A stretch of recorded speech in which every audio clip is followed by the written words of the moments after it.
My wife and I had just finished shopping for our son's 21st birthday at Northgate Mall. I went ahead to grab the truck while she stepped aside to take a call from the hospital. I didn't think twice about it. That was her life, always on call. I was almost at the vehicle when an older parking attendant approached me. "Is that your wife?" he asked quietly. I nodded. He glanced back at her, then pulled out his phone.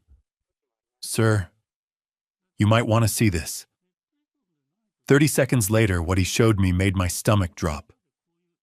"Welcome to Family Revenge Stories. I'm truly grateful you're here.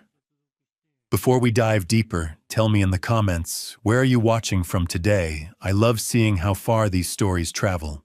And when you reach the end rate, this story from 1 to 10, your feedback helps me craft even stronger, more powerful stories for you. Also, a brief note. This narrative includes fictional elements woven in for storytelling and reflection. Any resemblance to real names or places is purely coincidental, but the lessons about family trust and consequences are very real. Saturday afternoons in September usually meant yard work or Seahawks pregame prep.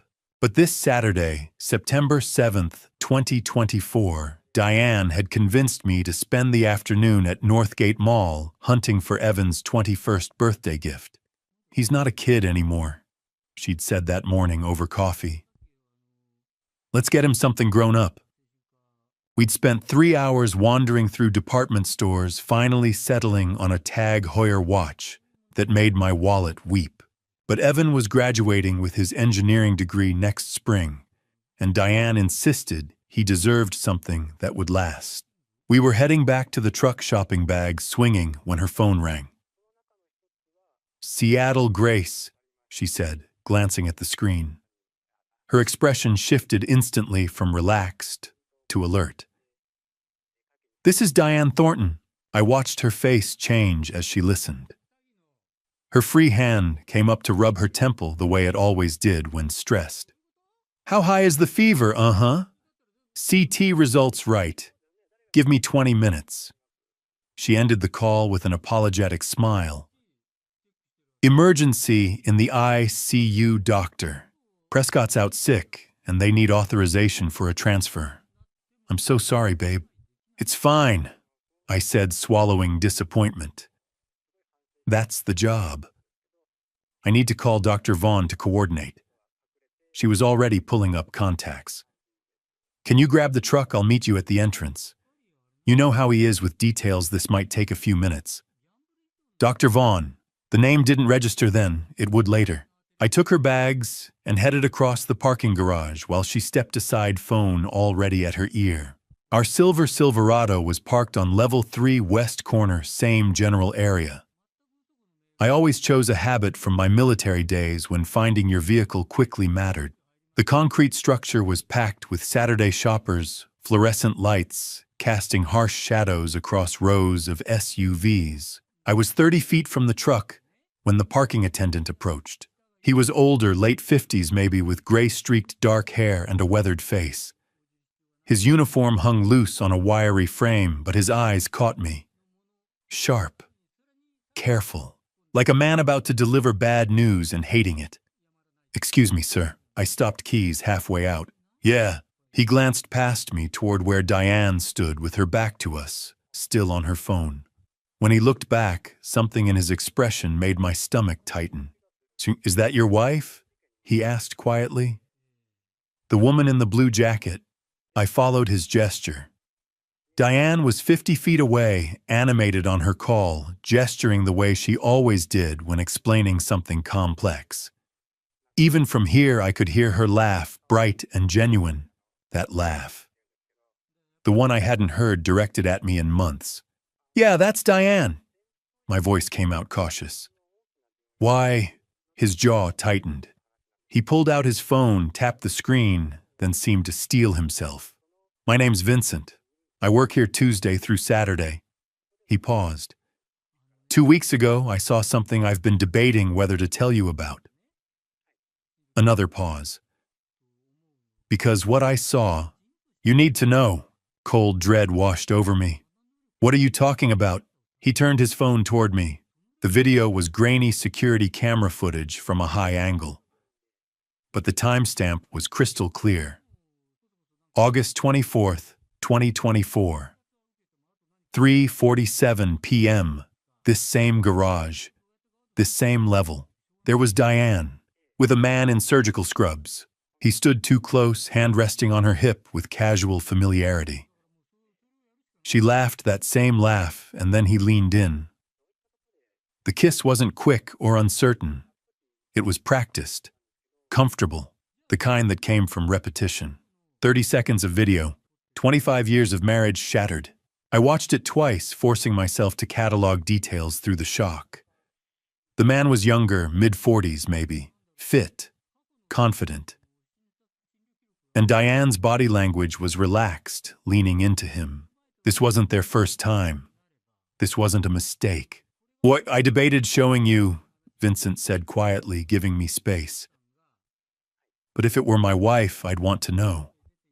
I'd want the truth before I wasted more years on a lie." My throat felt like broken glass. "Who is he?" "Han, don't know his name, but he's been here 4 times in the last month. Always around 3:30. Always in those dark blue surgical scrubs. Always with her." He paused. Now, after the first time, something felt off, so I started keeping records. Records, security footage, evidence. The word cut through my shock. This wasn't just some random guy feeling sorry for a stranger. Vincent had been watching, documenting. "Why?" "Well, Mr. Thornton," I said automatically. "Caleb Thornton." Something flickered across his face. Recognition, maybe, but it vanished before I could read it. "Mr. Thornton, I'm sorry I had to be the one to show you this." His voice carried genuine regret. "But better to know now than keep living in the dark, right?" I nodded, not trusting my voice. In the distance, Diane laughed again, still oblivious. She looked happy, carefree, like a woman who'd successfully balanced her Saturday with her husband, and her Saturday with her what? Her colleague, her lover. My mind raced through memories, rewriting them. Every late hospital shift, every weekend on call, every time she'd come home exhausted, smelling like antiseptic. How many had been real? How many had been him? But even through the rage and betrayal churning in my gut, 12 years of military intelligence training kicked in. I'd spent a career as an analyst, learning to process information without emotion, to wait for the complete picture before acting, to understand that premature moves lost wars. Don't react. Gather intelligence. Confirm everything. Then strike with precision. "Thank you," I told Vincent. My voice was steady, controlled. "I appreciate you telling me." He studied me for a long moment.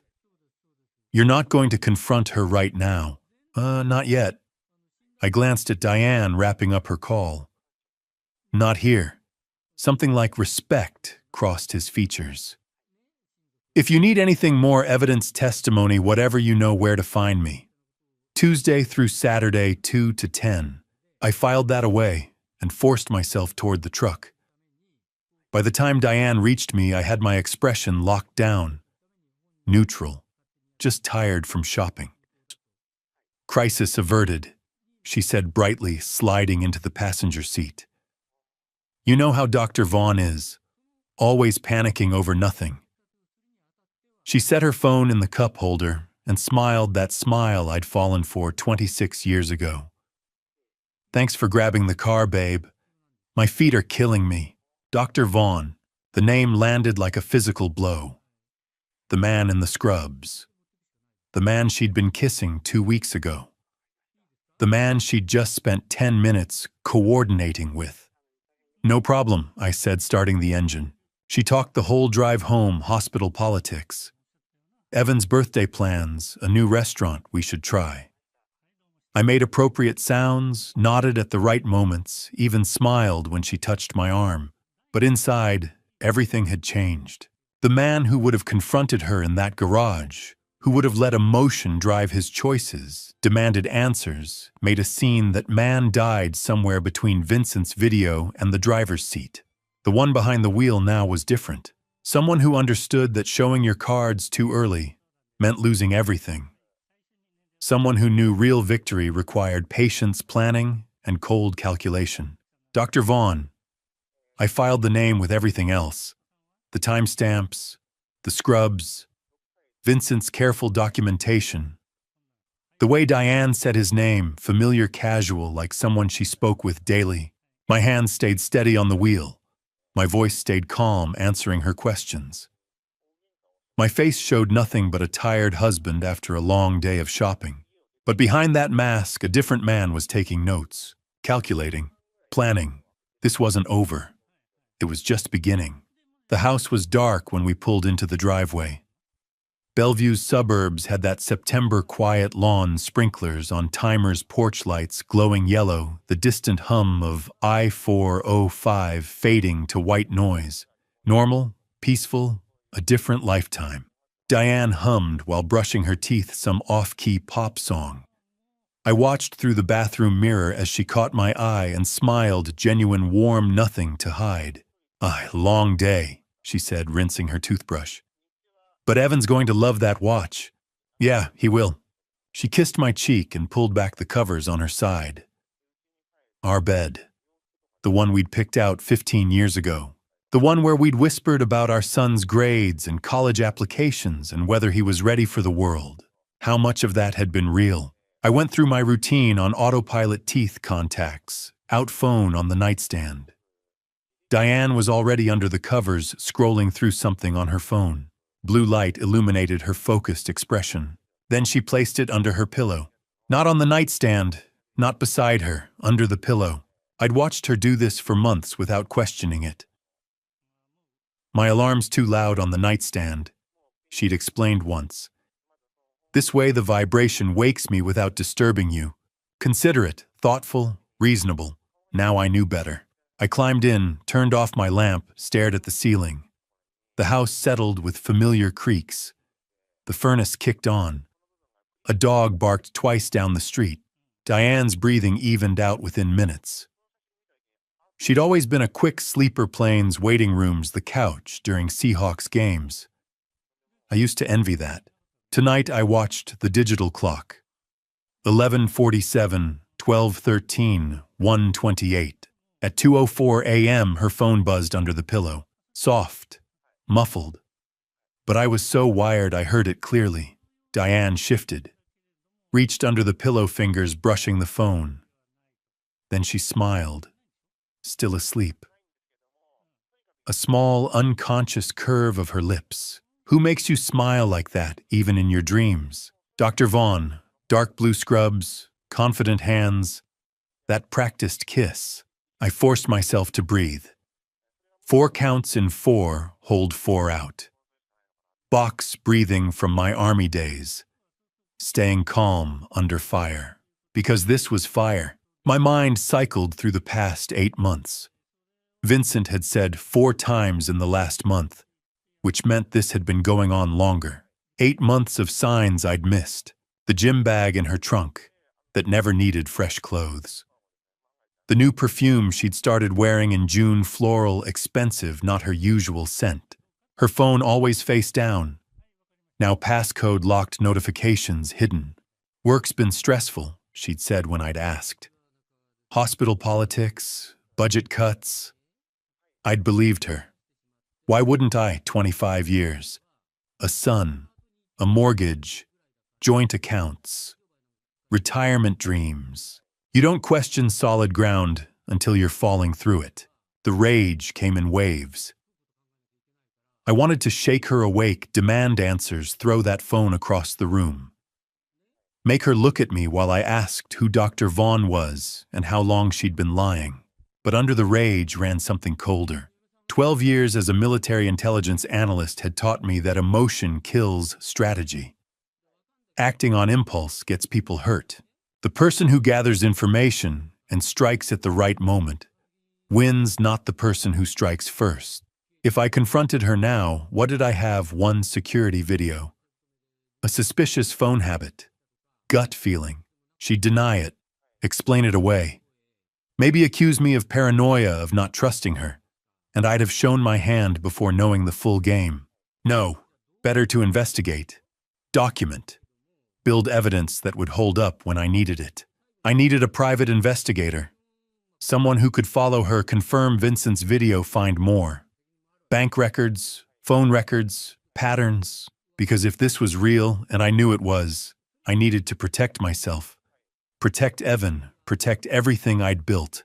At 3:47 a.m., her phone buzzed again. This time, she didn't smile, but she reached for it, still asleep, pulling it closer like a child with a teddy bear. I closed my eyes and counted breaths. Morning crawled forward. 4:15, 5:02, 6:33. When Diane's alarm went off at 7, I'd been awake 8 hours straight. She stretched, yawned, rolled over, smiling. Morning, babe. Sleep okay. Like a rock. Downstairs, I went through motions. Started the coffee maker she'd insisted we needed 2 Christmases ago. Pulled out eggs, butter bread. Set the table while she showered. When she came down, hair damp, smelling like vanilla shampoo, she was already talking. Evan texted last night. He's thinking about coming home next weekend. We should take him to that steakhouse he loves. She poured coffee, added cream. Oh, and I've been looking at kitchen remodels. Those granite countertops we talked about. I think we should finally do them. She sat at the island, scrolling through Pinterest while I scrambled eggs. I nodded. Made sounds. Asked about countertop colors. Normal. Automatic. A performance I could deliver in my sleep. Because behind the breakfast routine and the coffee and the conversation about kitchen renovations, I was calculating. Vincent's offer. If you need anything, evidence, testimony, you know where to find me. First move. Find a private investigator. Get documentation. Build the case. Second move. Protect assets. Talk to a lawyer. Understand my options. Third move. Wait. Watch. Let her think everything was fine while I gathered ammunition. Diane laughed at something on her phone. Look at this backsplash. Too modern. Little bit, I said, plating eggs. What about the subway tile? She smiled. You always know what I'm thinking. No, Diane. I never did. I set breakfast in front of her. Poured orange juice. Sat across from her at the table we'd refinished together 5 years ago. She talked about Evan's visit, about calling him later to confirm plans. About whether we should repaint the guest room before he came home. And I listened, responded, played my part, because this was war now. Maybe it had been war for 8 months while I'd slept through the invasion, but I was awake now, and in war, the side that strikes smarter always wins. Sunday morning sunlight filtered through the windows, catching dust in the air. The house was quiet except for the refrigerator's hum and a distant lawnmower. Once those sounds meant peace, now they meant privacy. I opened my laptop and typed Private Investigator Seattle, 247 results. I narrowed it down, Divorce Investigation, Seattle Surveillance Expert. 30 minutes later, I found Brady Merrick. His website was clean and direct. 15 years experience, former Seattle PD, domestic cases, discretion guaranteed. No flashy promises, just competence. His office was in SoDo inside a converted warehouse. Not the cliché trench coat setup. Better. I called. Merrick Investigations. My name is Caleb Thornton. I need to hire someone. Today. A pause. What's the situation? My wife is having an affair. I need to know everything. 2 o'clock. Address is on the site. Come alone. He hung up. Brady's office was on the 3rd floor, past a yoga studio and a design firm. The door was unmarked. Inside the space was spare desk cabinets, coffee maker. No family photos, no clutter. Brady looked about 40. Lean, controlled. His eyes assessed me quickly. Former cop without question. Mr. Thornton, he said, gesturing to a chair. Tell me what you know. I gave him the outline. The parking garage footage Vincent had shown me. 8 months of warning signs. The phone hidden under her pillow. 2 a.m. messages. He asked sharp questions. Her workplace schedule, joint accounts, children. When I finished, he leaned back. You're calm. Most people aren't. I was military intelligence, I said. Emotion clouds, judgment. Something shifted in his expression. What exactly do you want? Everything. Who he is. How long. Where they meet. Financial movement, hers and his. Communications, if possible. I need something that stands in court. He nodded. $150 an hour plus expenses. 2 weeks for a full profile. I'll pay double if you do it in one. He paused. 300 plus expenses. Knowledge is leverage. Right now, she has it. He studied me, then amended the contract. 1 week. No guarantees on depth if she's cautious. Prioritize identity and financials. Fair. He stood and offered his hand. Updates via encrypted email. Password changes daily. Don't access from a shared device. Understood. At the door, he added, whatever you're feeling, don't show it. If she senses suspicion, she cleans up. I've already started. Tuesday evening brought steady Seattle rain. Diane was on the couch watching a hospital drama. I was in my office door, cracked open, waiting. At 7:47 p.m., the encrypted email arrived. A separate text delivered the password. I entered it carefully. The report opened. Brady had identified him, Dr. Preston Vaughn, 45 cardiac surgeon at Seattle Grace Hospital. Lives in a downtown condo on Westlake Avenue. Then the activity log. Monday yesterday they met at the Fairmont Olympic Hotel. Room 847 registered under his name. She entered at 2:15 p.m. Exited at 4:47 p.m. 2 hours and 32 minutes. I read it 3 times. 2 hours and 32 minutes while I reviewed blueprints at a job site. While I texted her asking what she wanted for dinner. While I believed we were building a future. Tuesday today they met again. Northgate parking garage. Level 3.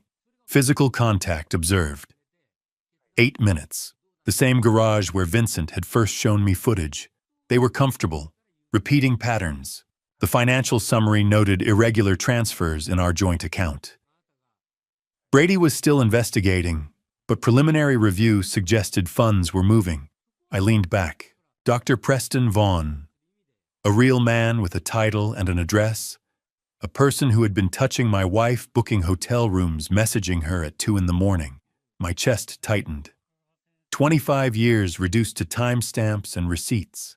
But beneath the pain was something colder information. Evidence. Exactly what I'd paid for. Babe Diane called from the living room.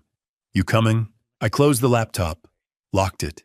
Inhale 4, hold 4, exhale 4. Box breathing. Then I walked out and kissed the top of her head. Sorry. Work email? What are we watching? Grey's Anatomy. The one where the surgeon's marriage falls apart. The irony nearly made me laugh. I poured 2 glasses of Pinot Noir, the one she'd insisted we splurge on last month.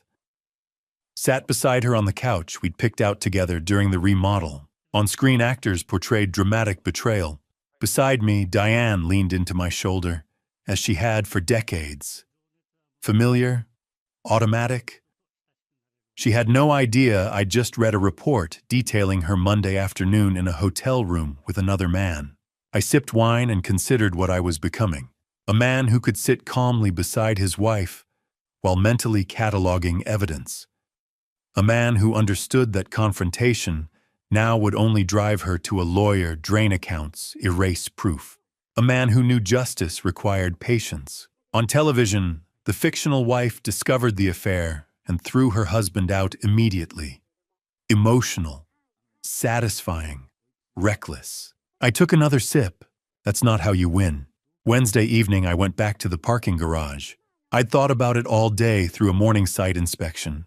where I'd barely registered the contractor's questions through lunch I didn't taste, through an afternoon of reviewing blueprints without seeing them, Vincent's careful attention, the way he'd looked at me when I'd said my name, the deliberate documentation.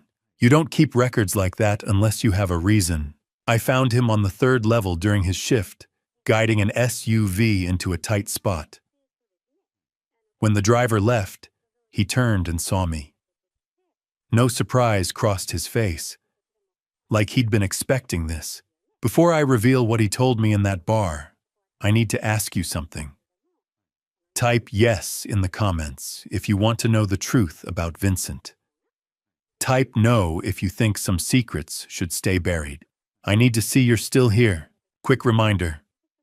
This story includes some dramatized details for storytelling purposes. If that's not for you, no hard feelings if you exit now. But if you're staying, buckle up. We need to talk, I said. Not here, somewhere private. He studied me for a moment, then nodded. There's a bar 3 blocks east. Murphy's. I'm off in 20 minutes. Murphy's was the kind of dive that had probably looked the same since the 70s. Dim lighting, scarred wooden bar, Rainier beer signs, and the smell of decades of cigarette smoke baked into everything despite the smoking ban. A handful of regulars hunched over drinks, minds their own business. We took a booth in the back. Both ordered beer. Neither of us touched it. I hired a private investigator, I said without preamble. He confirmed everything you showed me. The affair, the timeline, everything. I leaned forward. But what I don't understand is why you told me in the first place. You don't know me. You could have just let it happen. Stayed out of it. Vincent was quiet for a long time. His hands rested on the table, weathered and scarred working hands. His jaw worked like he was chewing words, trying to figure out which ones to spit out. I could have, he finally said. Part of me wanted to. Part of me thought maybe you deserved it, the perfect life falling apart. Why would I deserve it? Because you got everything I didn't. He met my eyes. But then I watched you. Really watched you. And I realized you didn't know. About any of it. The affair. The other thing. What other thing? Vincent reached into his jacket and pulled out a photograph. Old, creased at the edges, colors faded. He set it on the table between us. A young Asian woman, maybe early 20s, holding a baby. Beside her stood a white man in his 30s, suit and tie, hand resting on her shoulder, but not quite touching the child. I looked at the man's face. The eyes, my father's eyes. The floor dropped out from under me. His name was Thomas Thornton, Vincent said quietly. 58 years ago, he had an affair with my mother while on business in Sacramento. She was a translator at a conference. He was married, had a 2-year-old son back in Seattle. Me. He'd had me. He left before I was born. Never came back. Never sent money. Nothing. Vincent's voice was flat, decades of pain compressed into monotone. My mother raised me alone. Worked 3 jobs. Never told me his name until I was 15. When I finally tracked him down and showed up at his office, you know what he said? I couldn't speak. He said, I have a family. I have a son. You're a mistake. Don't come back here. If you tell him, I'll destroy you and your mother. Vincent's hands clenched. So I didn't. For 43 years, I kept that secret. My mind raced.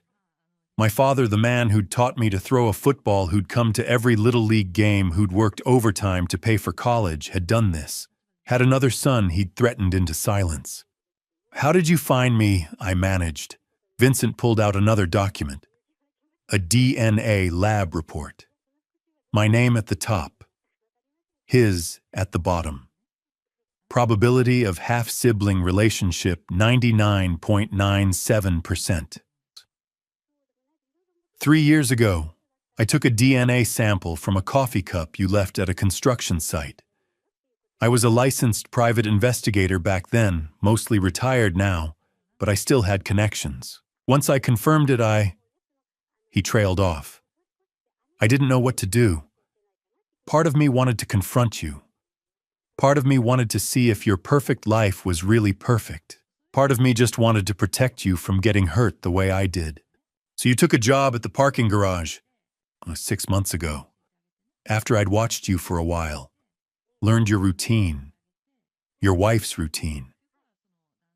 His expression darkened. 4 months ago, I saw her with Preston. I recognized the signs, the looking over shoulders, the quick touches, the practiced way they moved together. I've done enough domestic surveillance to know what cheating looks like, and you kept watching. I kept records, photos, timestamps, because I thought if it came to it, you'd need evidence, the kind that holds up. He paused. And because I knew what it felt like to be lied to about family, I couldn't let her do that to you without you knowing. My brother, this stranger was my brother. Brady Merrick, I said slowly. The PI I hired, is he my son? Vincent's mouth twisted. When you called looking for an investigator, I told him to take your case, to do it right, to help you the way I couldn't help myself all those years ago.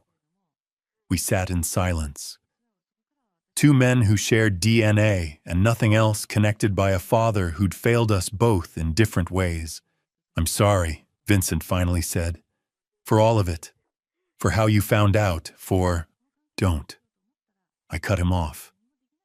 You gave me the truth. That's more than he ever did for either of us. Something shifted in his expression. Relief, maybe, or the beginning of understanding that we were on the same side. He cleared his throat. There's something else. Brady found it in his preliminary investigation. What? His money. Your wife and Preston, they're not just having an affair. They're moving money, significant amounts, from your joint accounts into something else. My blood went cold. How much? Brady's still tracking it. But based on what he's seen so far, Vincent met my eyes. Enough that this isn't just about betrayal anymore. It's fraud. And just like that, everything changed again. This wasn't just my wife cheating. It was something much worse. Thursday evening, Vincent asked me to come to his apartment. There's something you need to see, he said on the phone, voice measured. Not urgent, controlled. The kind of tone that meant bad news was coming, but it would be delivered carefully. I'd already had enough bad news for one lifetime. His place was in Capitol Hill, an old brick building squeezed between coffee shops and vintage stores. 3rd floor. No elevator. The hallway smelled of garlic and damp carpet. Vincent opened the door before I knocked. Come in. I stepped inside and froze. The wall opposite the entrance was covered floor to ceiling. Photographs. Dozens. Maybe hundreds. Surveillance shots, some grainy, some crisp. Diane's face appeared over and over, entering hotels, sitting in cafes, laughing, touching a man's arm, getting into cars I didn't recognize.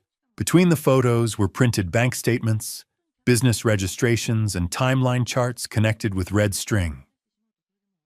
In the center was an 8x10 photo of Dr.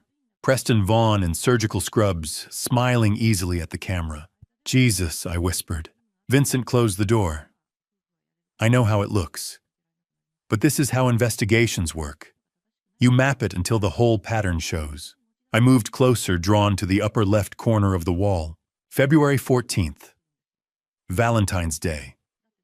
Diane entering the Fairmont Olympic Hotel at 2:17 p.m.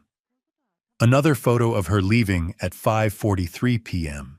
3.5 hours. I had been in Redmond that afternoon. Site inspection. I'd texted her around 6 asking about dinner. She'd said she was exhausted and wanted takeout. She'd been with him. 8 months, Vincent said quietly. I've documented 6, but Brady traced it back further. Valentine's Day is the first confirmed hotel visit. 8 months of lies. 8 months of goodnight kisses that tasted like betrayal. My eyes followed the timeline. March 7th, parking garage. March 23rd, downtown restaurant. April 9th, another hotel. May 2nd, her car outside his condo for 4 hours during a board meeting. The pattern repeated with precision. Then I noticed the business documents pinned near the center. What Summit Healthcare Partners, LLC? I asked. Vincent stepped beside me. Registered March 20th. Co-signed by Diane Thornton and Preston Vaughn. My stomach tightened. On paper, it's a medical equipment supplier, he said. They do sell some equipment legitimate enough to pass inspection, but the pricing is inflated. A handful of small clinics are involved. He handed me bank statements. Transfers, $5,000, $12,000, $8,000, $15,000. Over and over, from an account number I recognized. Our joint savings, how much I asked. $180,000 over 6 months. Small increments to avoid detection. Together, it adds up. $180,000. Gone. There's more, Vincent said. He showed me news articles and court records. Preston has done this 3 times before. Portland, 2019. San Francisco, 2021. Denver, 2022. Same model. He pointed at a chart. He targets hospital administrators, married women between 45 and 50, women with assets, inheritances, joint accounts. He seduces them, convinces them to form a business partnership, creates a clean-looking LLC, slowly drains funds, then relocates before anyone pieces it together. Why hasn't anyone stopped him? Because they're ashamed. To expose him, they'd have to admit the affair. Risk careers, risk marriages. He keeps each case under major felony thresholds when possible, and he makes every woman feel chosen. I stared at the list of cities. Portland, San Francisco, Denver, Seattle, a pattern. Who were they? I asked. I don't have all the names. But this one, he handed me a card. Dr. Audrey Kingsley, San Francisco. She was victim number 2. She's also his ex-wife. He married 1 early on, before he refined the process. She lost her job when the affair surfaced. He drained a $400,000 inheritance before disappearing. Vincent met my eyes.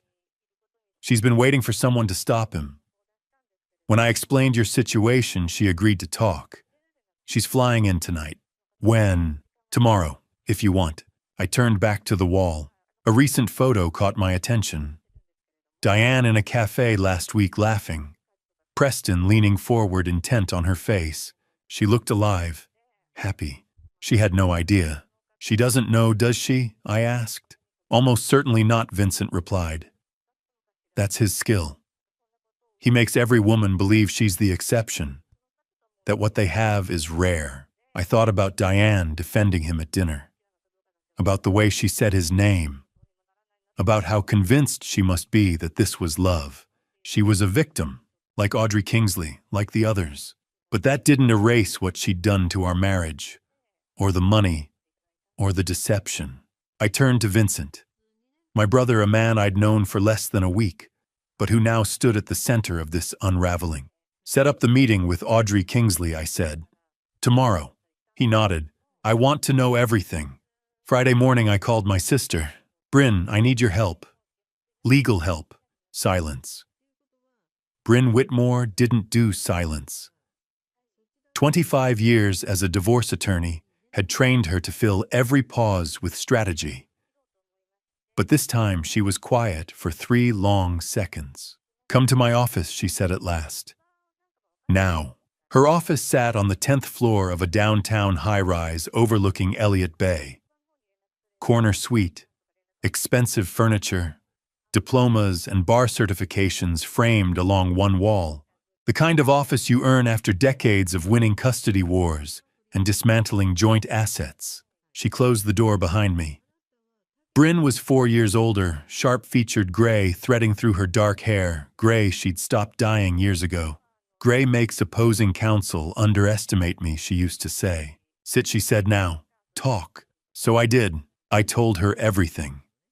The parking garage footage. Vincent, the half-brother I never knew existed, born from our father's affair 58 years ago.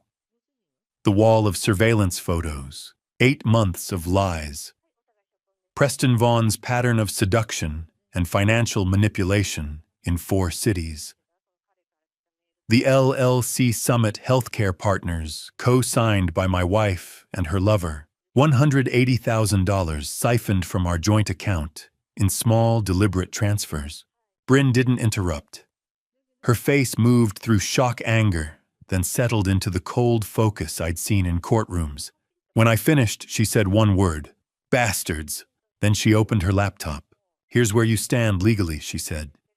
You have grounds for at-fault divorce based on adultery. Washington is technically no fault, but documented adultery still influences asset division in certain contexts. The financial transfers strengthen your position significantly. And if that LLC involved interstate electronic transactions, we're looking at potential federal wire fraud. What are my options? She didn't hesitate. Monday morning, we file for divorce. We cite adultery and financial misconduct. At the same time, we file an emergency motion to freeze all joint accounts. That prevents her from moving or hiding additional funds. She paused, studying me. What do you want, Caleb? Not the legal answer, the real one. I'd already decided. I want the house. I want every dollar back. And I want her to understand exactly what she destroyed. Bryn's gaze sharpened. You're not asking for fairness. I'm asking for precision. She smiled slightly. Good. She pulled out a legal pad. Step 1, documentation. Every report from your PI. Every surveillance photo. Every financial statement. Hotel receipts. Time-stamped evidence. We build a case she cannot spin. Vincent's been documenting for 6 months. Excellent. She continued writing. Step 2. Emergency account freeze. Once approved, and with this evidence, it will be she cannot access funds without court authorization. She tapped her pen thoughtfully. Step 3. The house. Did Dad ever update the mortgage structure after Mom died? No. Why? She turned her laptop toward me. Because he inserted a protection clause when you refinanced. If the marriage dissolves under proven adultery, his estate retains an interest in the property. That protects your equity. She forfeits her claim. I stared at her. You're serious. Dad had seen too many men get wiped out in divorce. He drafted it to shield you. She gave me a look. Yes, ironic, considering his own history. But he protected you. Another layer I hadn't known existed. Step 4. Bryn said we leverage the LLC fraud. Participation in financial misconduct can shift asset division heavily in your favor. She didn't just cheat. She diverted joint funds. Courts take that seriously. Will it hold? With this level of documentation, yes. Especially if the FBI opens a file. What about Evan? Her expression softened. He's 20. No custody issues. You tell him when you're ready. Legally, he's separate. I nodded, keeping the DNA question I'd been wrestling with to myself. One battle at a time, Caleb Bryn said quietly, leaning forward. Once we file, this ends. Completely. No reconciliation window. Are you certain? My marriage ended 8 months ago, I replied. I just learned about it last week. She held my gaze, then nodded. Then we finish it properly. She reached for her phone. Judge Williams owes me a favor. I'll secure an emergency hearing Monday afternoon for temporary orders. That gives us the weekend to finalize everything. Thank you. Don't thank me yet, she said. This will get ugly. Diane will fight. Preston will hire counsel the moment he senses pressure. If federal investigators step in, it escalates quickly. I have Vincent. I have Brady. I have 6 months of documentation. And now I have you. That earned a different smile, less attorney, more sister. Yeah, she said. You do. When I stepped out of her office, my phone buzzed. Vincent. Audrey Kingsley confirmed for tomorrow, 2 p.m. Ballard Cafe. She has evidence. A lot. I texted back, I'll be there. 3 days ago, I'd been shopping for my son's birthday present, believing I was in a solid marriage. I'd been blind, comfortable, trusting. Now I had a private investigator, a half-brother with a wall of evidence, an ex-wife of my wife's lover flying in with documentation, and the best divorce attorney in the city drafting emergency motions. I wasn't reacting anymore. I was building a case. Saturday afternoon, I met Dr. Audrey Kingsley at a coffee shop in Ballard. She was already there when I arrived, sitting at a corner table away from the windows. 47, polished in that professional way that spoke of years climbing corporate ladders. Dark suit, minimal jewelry, hair pulled back neat. But it was her eyes that told the real story, tired in a way that sleep couldn't fix, the kind of exhaustion that came from surviving something that should have destroyed you. Mr. Thornton. She stood as I approached, offered her hand. Firm grip, steady eye contact. Whatever Preston had done to her, she hadn't let it break her completely. Thank you for agreeing to meet, I said, sitting across from her. Thank you for reaching out. She wrapped both hands around her coffee cup like she needed the warmth.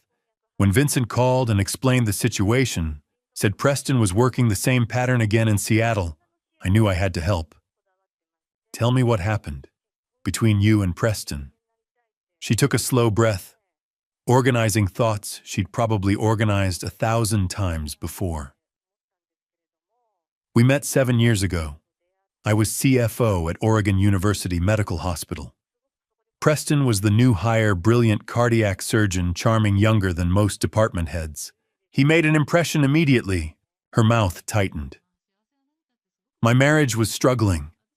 25 years, 2 kids already in college. My husband and I were basically roommates who shared a mortgage. The classic midlife crisis setup. I knew that feeling. The distance that grew so gradually, you didn't notice until you were strangers living under the same roof. Preston saw that. Audrey continued. Or maybe he engineered it, I don't know anymore. He made me feel understood, important. Like I mattered beyond budget spreadsheets and board meetings. The affair started within 3 months. She said it clinically, like reading a medical chart. Detached. The only way to tell the story without drowning in it. 6 months in, he pitched the business idea. A medical equipment company we'd source better quality supplies at lower costs, improve hospital procurement, make millions in the process. He called it a partnership between clinical expertise and financial management. Made it sound revolutionary. And how much did you invest? $400,000. My mother's inheritance. Everything she'd left me. Her jaw clenched. The equipment was real. The company was legitimate on paper. But the prices Preston charged were inflated by 3, sometimes 400%. And the contracts he negotiated somehow always seemed to benefit his other ventures. When did you realize? Too late.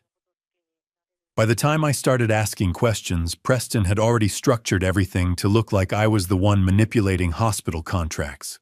When the internal investigation started, he had his lawyers ready. They convinced the board it was mutual misconduct, that I was equally guilty. I had to sign an NDA to avoid criminal charges. Her hands trembled slightly around the cup. My husband filed for divorce when everything came out. The hospital terminated my position. I lost my job, my marriage, my reputation, and $400,000. Preston moved to San Francisco with a clean record and a new position, and did it again. See, at least twice more that I can confirm. San Francisco, then Denver. Maybe others I don't know about. She pulled out a folder from her bag. I've been building a file. Breaking my NDA could cost me legally, but I'm tired of watching him destroy people. She opened the folder. Inside were printouts, LinkedIn profiles, news articles, court records, financial documents. Photos of 3 women besides herself, all professional, well-dressed 40-something. All with that same tired look in their eyes. San Francisco, hospital administrator. Divorced, lost approximately $300,000. Denver, another hospital administrator.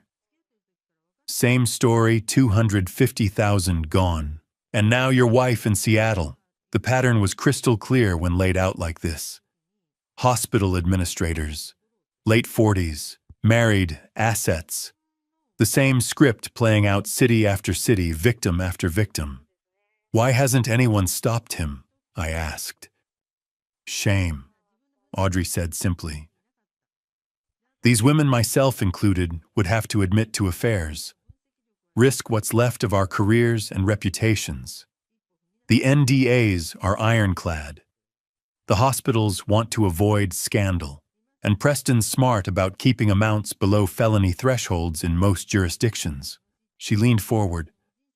But if we could get multiple victims to testify together, build a federal wire fraud case instead of local criminal charges, maybe we could actually stop him. I want to do more than stop him, I said. I want to catch him in the act. Get him on record admitting what he's done. My wife doesn't know I know about the affair. She thinks her secret is safe.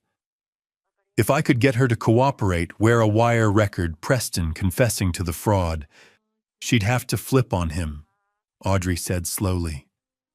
Betray someone she thinks she's in love with. Why would she do that? Because I'll give her a choice. Help us take Preston down or go down as his accomplice.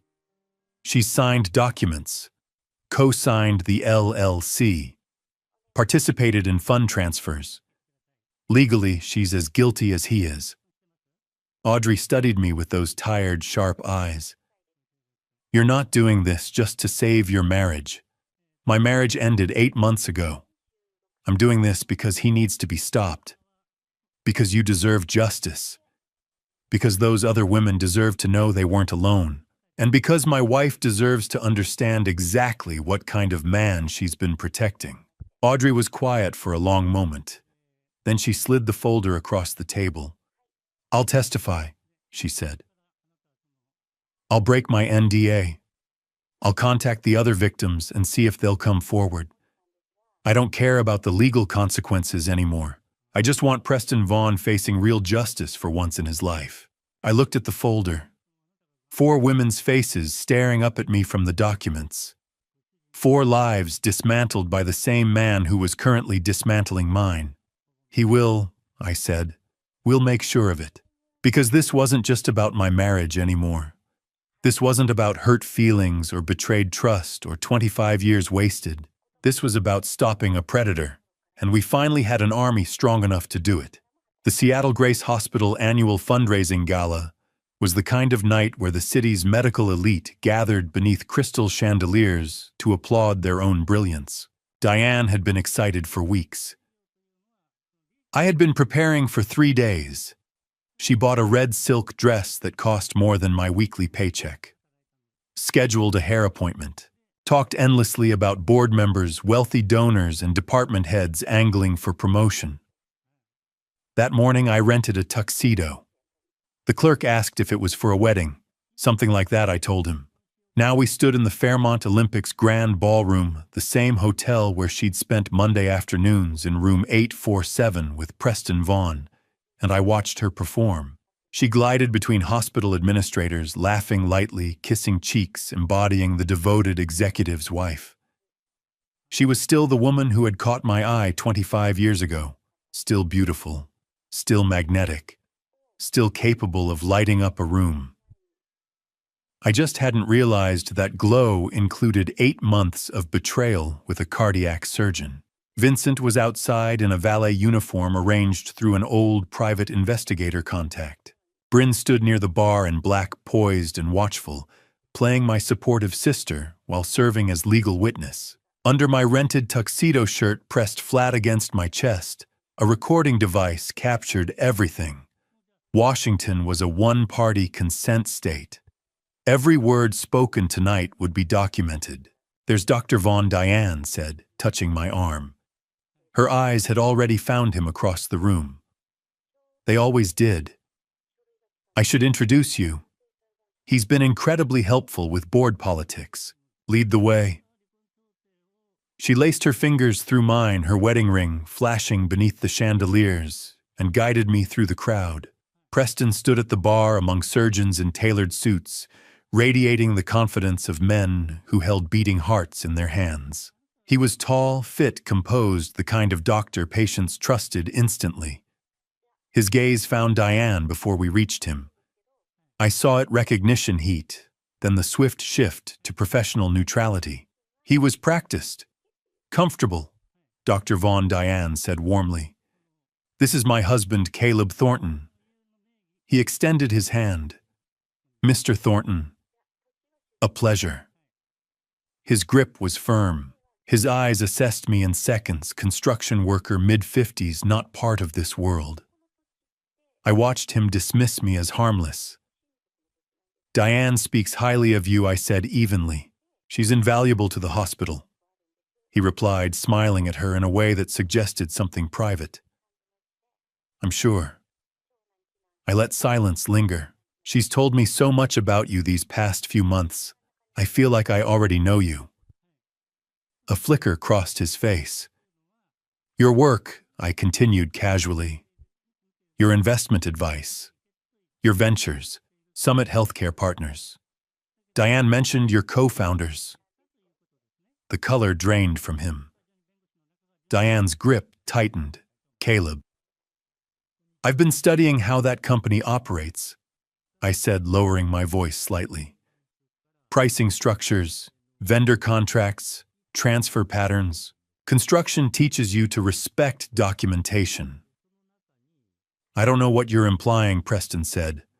"I know everything," I replied quietly. "Every meeting, every transfer, every hotel room. Fairmont Olympic. Room 847. Monday afternoons, 2.5 hours on average. Summit Healthcare Partners, registered March 20th. Co-signed by you and my wife. $180,000 transferred from our joint accounts in 6 months." Diane made a small, strangled sound. Preston's charm dissolved. His eyes hardened. "You don't know what you're dealing with." "Try me." He leaned closer, voice sharp. "I have friends, board members, city council. I'm a respected cardiac surgeon. You're a construction worker." His lip curled faintly. "Who do you think they'll believe?" I smiled. Because he had just handed me exactly what I needed, recorded, preserved. "Let's find out," I said. Then I raised my voice just enough for nearby guests to glance over. "Very nice meeting you, Dr. Vaughn. Enjoy the evening." I turned and walked away without looking back, leaving them frozen beneath crystal light and polished marble. Behind me, panic spread in subtle ripples. Vincent stood near the entrance, arms crossed, watchful. He caught my eye and gave a single nod. Phase 1 was complete. I stepped outside into the cool night air, the ballroom's music muffled behind heavy doors. My pulse finally began to slow. Everything had unfolded exactly as planned. Diane followed minutes later, her heels striking the pavement sharply. "What have you done?" she demanded, voice trembling. "Nothing," I said calmly. "Yet." The car waited at the curb. Vincent opened the door for her with professional neutrality, as though he were just another valet, not a witness to a collapsing marriage. Inside, the silence was suffocating. "You're embarrassing yourself," she hissed. "You have no idea how powerful Preston is." "I'm aware," I replied. She stared at me, searching for uncertainty. She found none. "Caleb," she said, softer now. "We can talk about this at home." "We are talking." Her mask slipped just slightly. Fear crept into her eyes. What she didn't know was that the device under my shirt was still recording. Every accusation, every threat, every admission. The legal battle ahead would not rely on rumors or whispered suspicions. It would rest on evidence, financial records, corporate filings, transaction logs, and now recorded words spoken in anger. She thought tonight had been about humiliation. It hadn't. It had been about leverage. Vincent handed me the car keys at the valet stand. His eyes asked a silent question. "You okay?" I gave him a single nod. "It's done." Diane followed me across the parking garage without speaking. Her heels clicked against concrete, echoing in the cavernous space. Still in shock, maybe, or already calculating her next defense. I opened the passenger door for her, 25 years of muscle memory, and she slid in mechanically, that red dress pooling around her legs. I closed the door, walked around to the driver's side, got in, started the engine. The silence between us was already suffocating. I pulled out of the Fairmont's garage and onto the wet Seattle streets. Rain had started while we were inside, soft at first, then building to a steady rhythm against the windshield. Diane sat rigid beside me, staring straight ahead, hands folded in her lap. She didn't speak until we merged onto UI-5 heading north toward Bellevue. When she finally found her voice, it came out tight, controlled, still trying to manage the situation. What the hell just happened back there? That was me being honest for the first time in a week. "You embarrassed me in front of—" "I embarrassed you." My hands tightened on the wheel. "That's really what you're concerned about right now. Kroglib, whatever you think you know, stop." The word came out harder than I'd intended. "Don't insult me with denials." Silence. Just rain and road noise and the sound of 25 years cracking apart. "I saw you," I said quietly. "At the parking garage. Saturday, 8 days ago. With him." "I don't know what you're talking about." I pulled onto the shoulder. Right there on I-5, rain-pouring traffic rushing past. Put the car in park. Turned to face her directly. "Diane, I have video. 8 months of surveillance. Hotel check-ins. Financial records. LLC documents with your signature. I have everything." The color drained from her face. All that careful control evaporated. "Oh God. How long?" My voice stayed level, clinical. "Before you insult me with explanations, just tell me. How long have you been sleeping with him?" She stared at her hands. Her wedding ring caught light from passing headlights. 8 months, she whispered. "Since February." "Valentine's Day. How romantic." "Caleb, please." "And the money." "The $180,000 you stole." He said it was an investment. I pulled Audrey's folder from inside my jacket. Dropped it in her lap. "He's a professional con artist. Open it." Her hands trembled as she opened the folder. I watched her face as she read. Watched the horror settle in. Photos of 3 other women. Portland, San Francisco, Denver. All hospital administrators. All married. All mid-40s. Same pattern. Same promises. Same lies. "No, this can't be. Preston wouldn't." I showed her my phone. Screenshots Brady had recovered from cloud backups.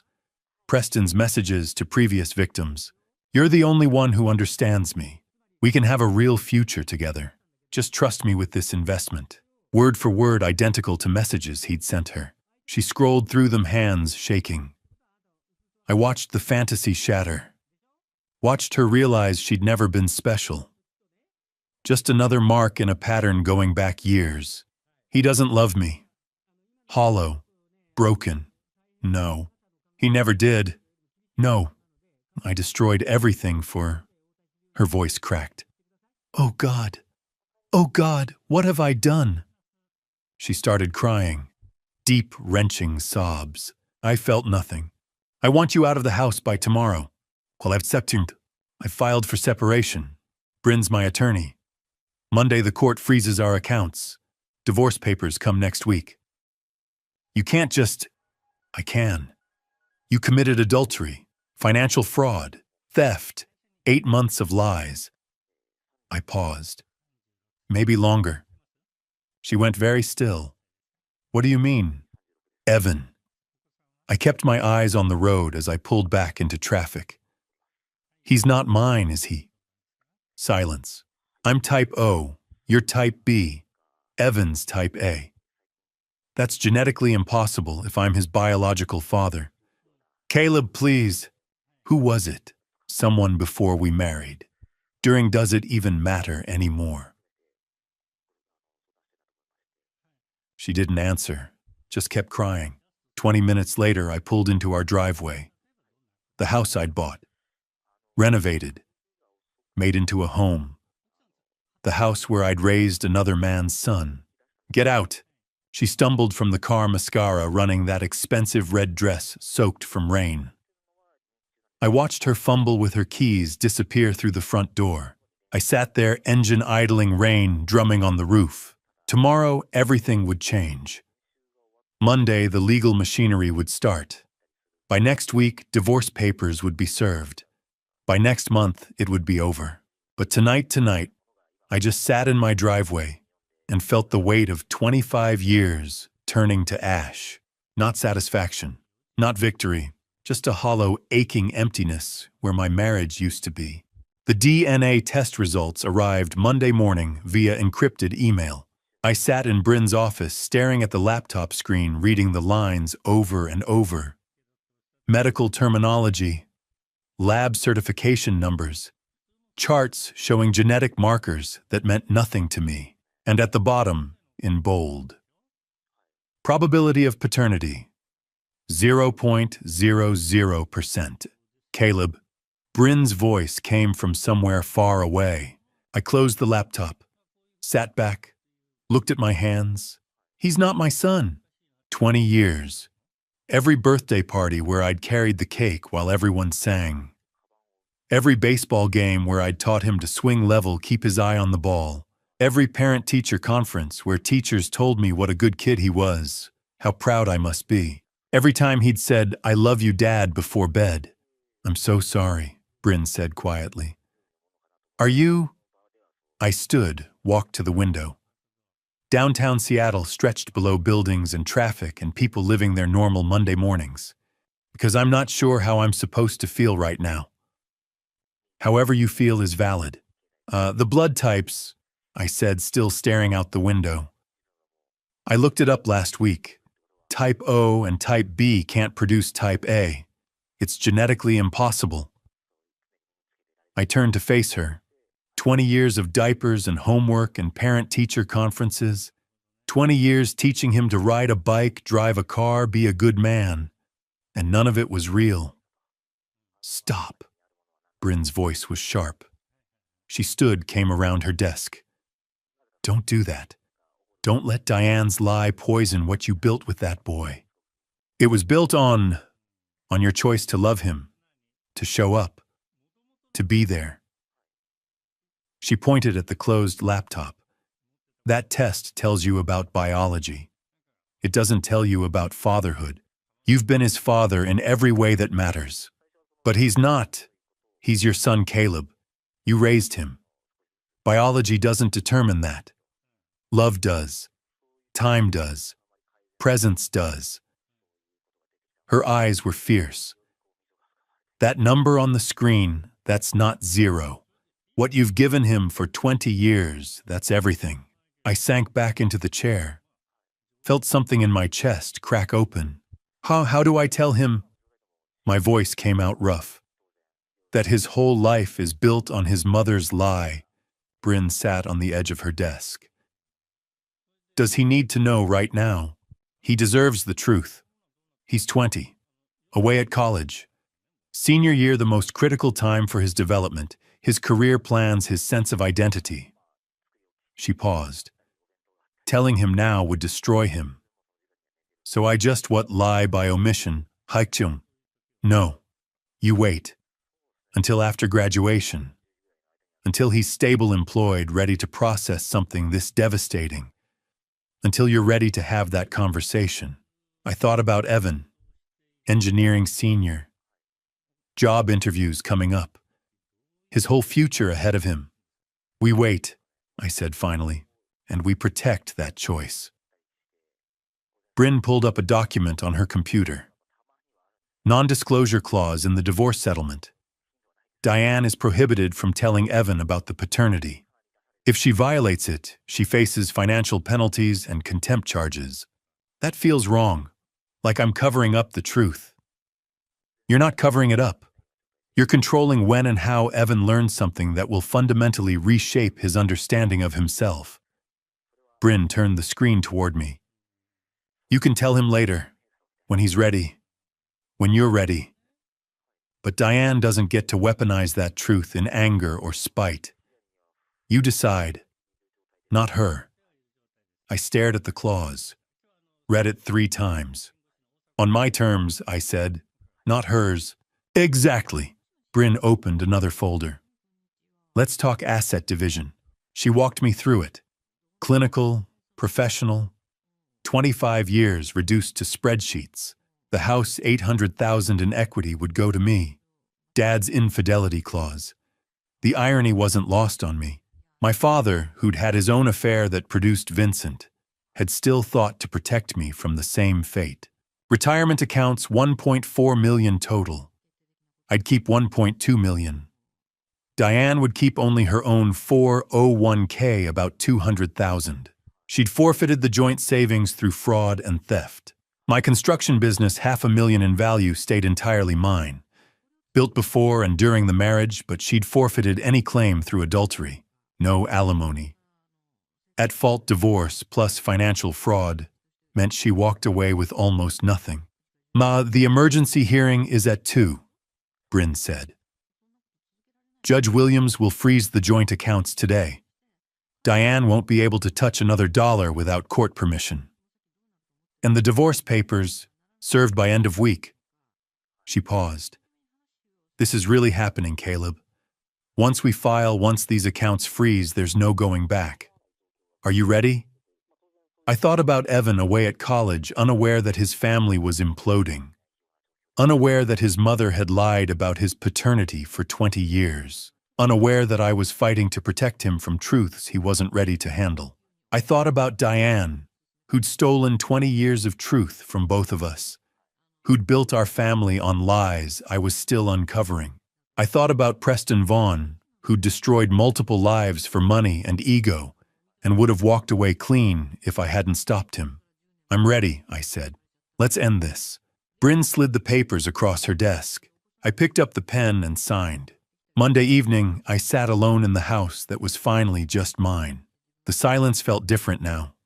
Not empty, just quiet. Diane had been gone since Saturday night. Her things were still upstairs, clothes, makeup, shoes, but she was gone. Staying at some hotel downtown, probably. Using the credit card I hadn't frozen yet. That would change tomorrow morning. My phone buzzed on the kitchen counter. Voicemail notification. Diane's number. I stared at it for a long moment. Debated not listening. But curiosity, or maybe strategy, won out. I hit play. At first I thought she was calling me. Then I heard the rustling sounds. Muffled movement. The hollow acoustic of a phone in a purse or pocket. Pocket dial. She'd called me by accident. And then I heard her voice trembling, talking to someone else. Preston, please pick up, please. My hand tightened on the phone.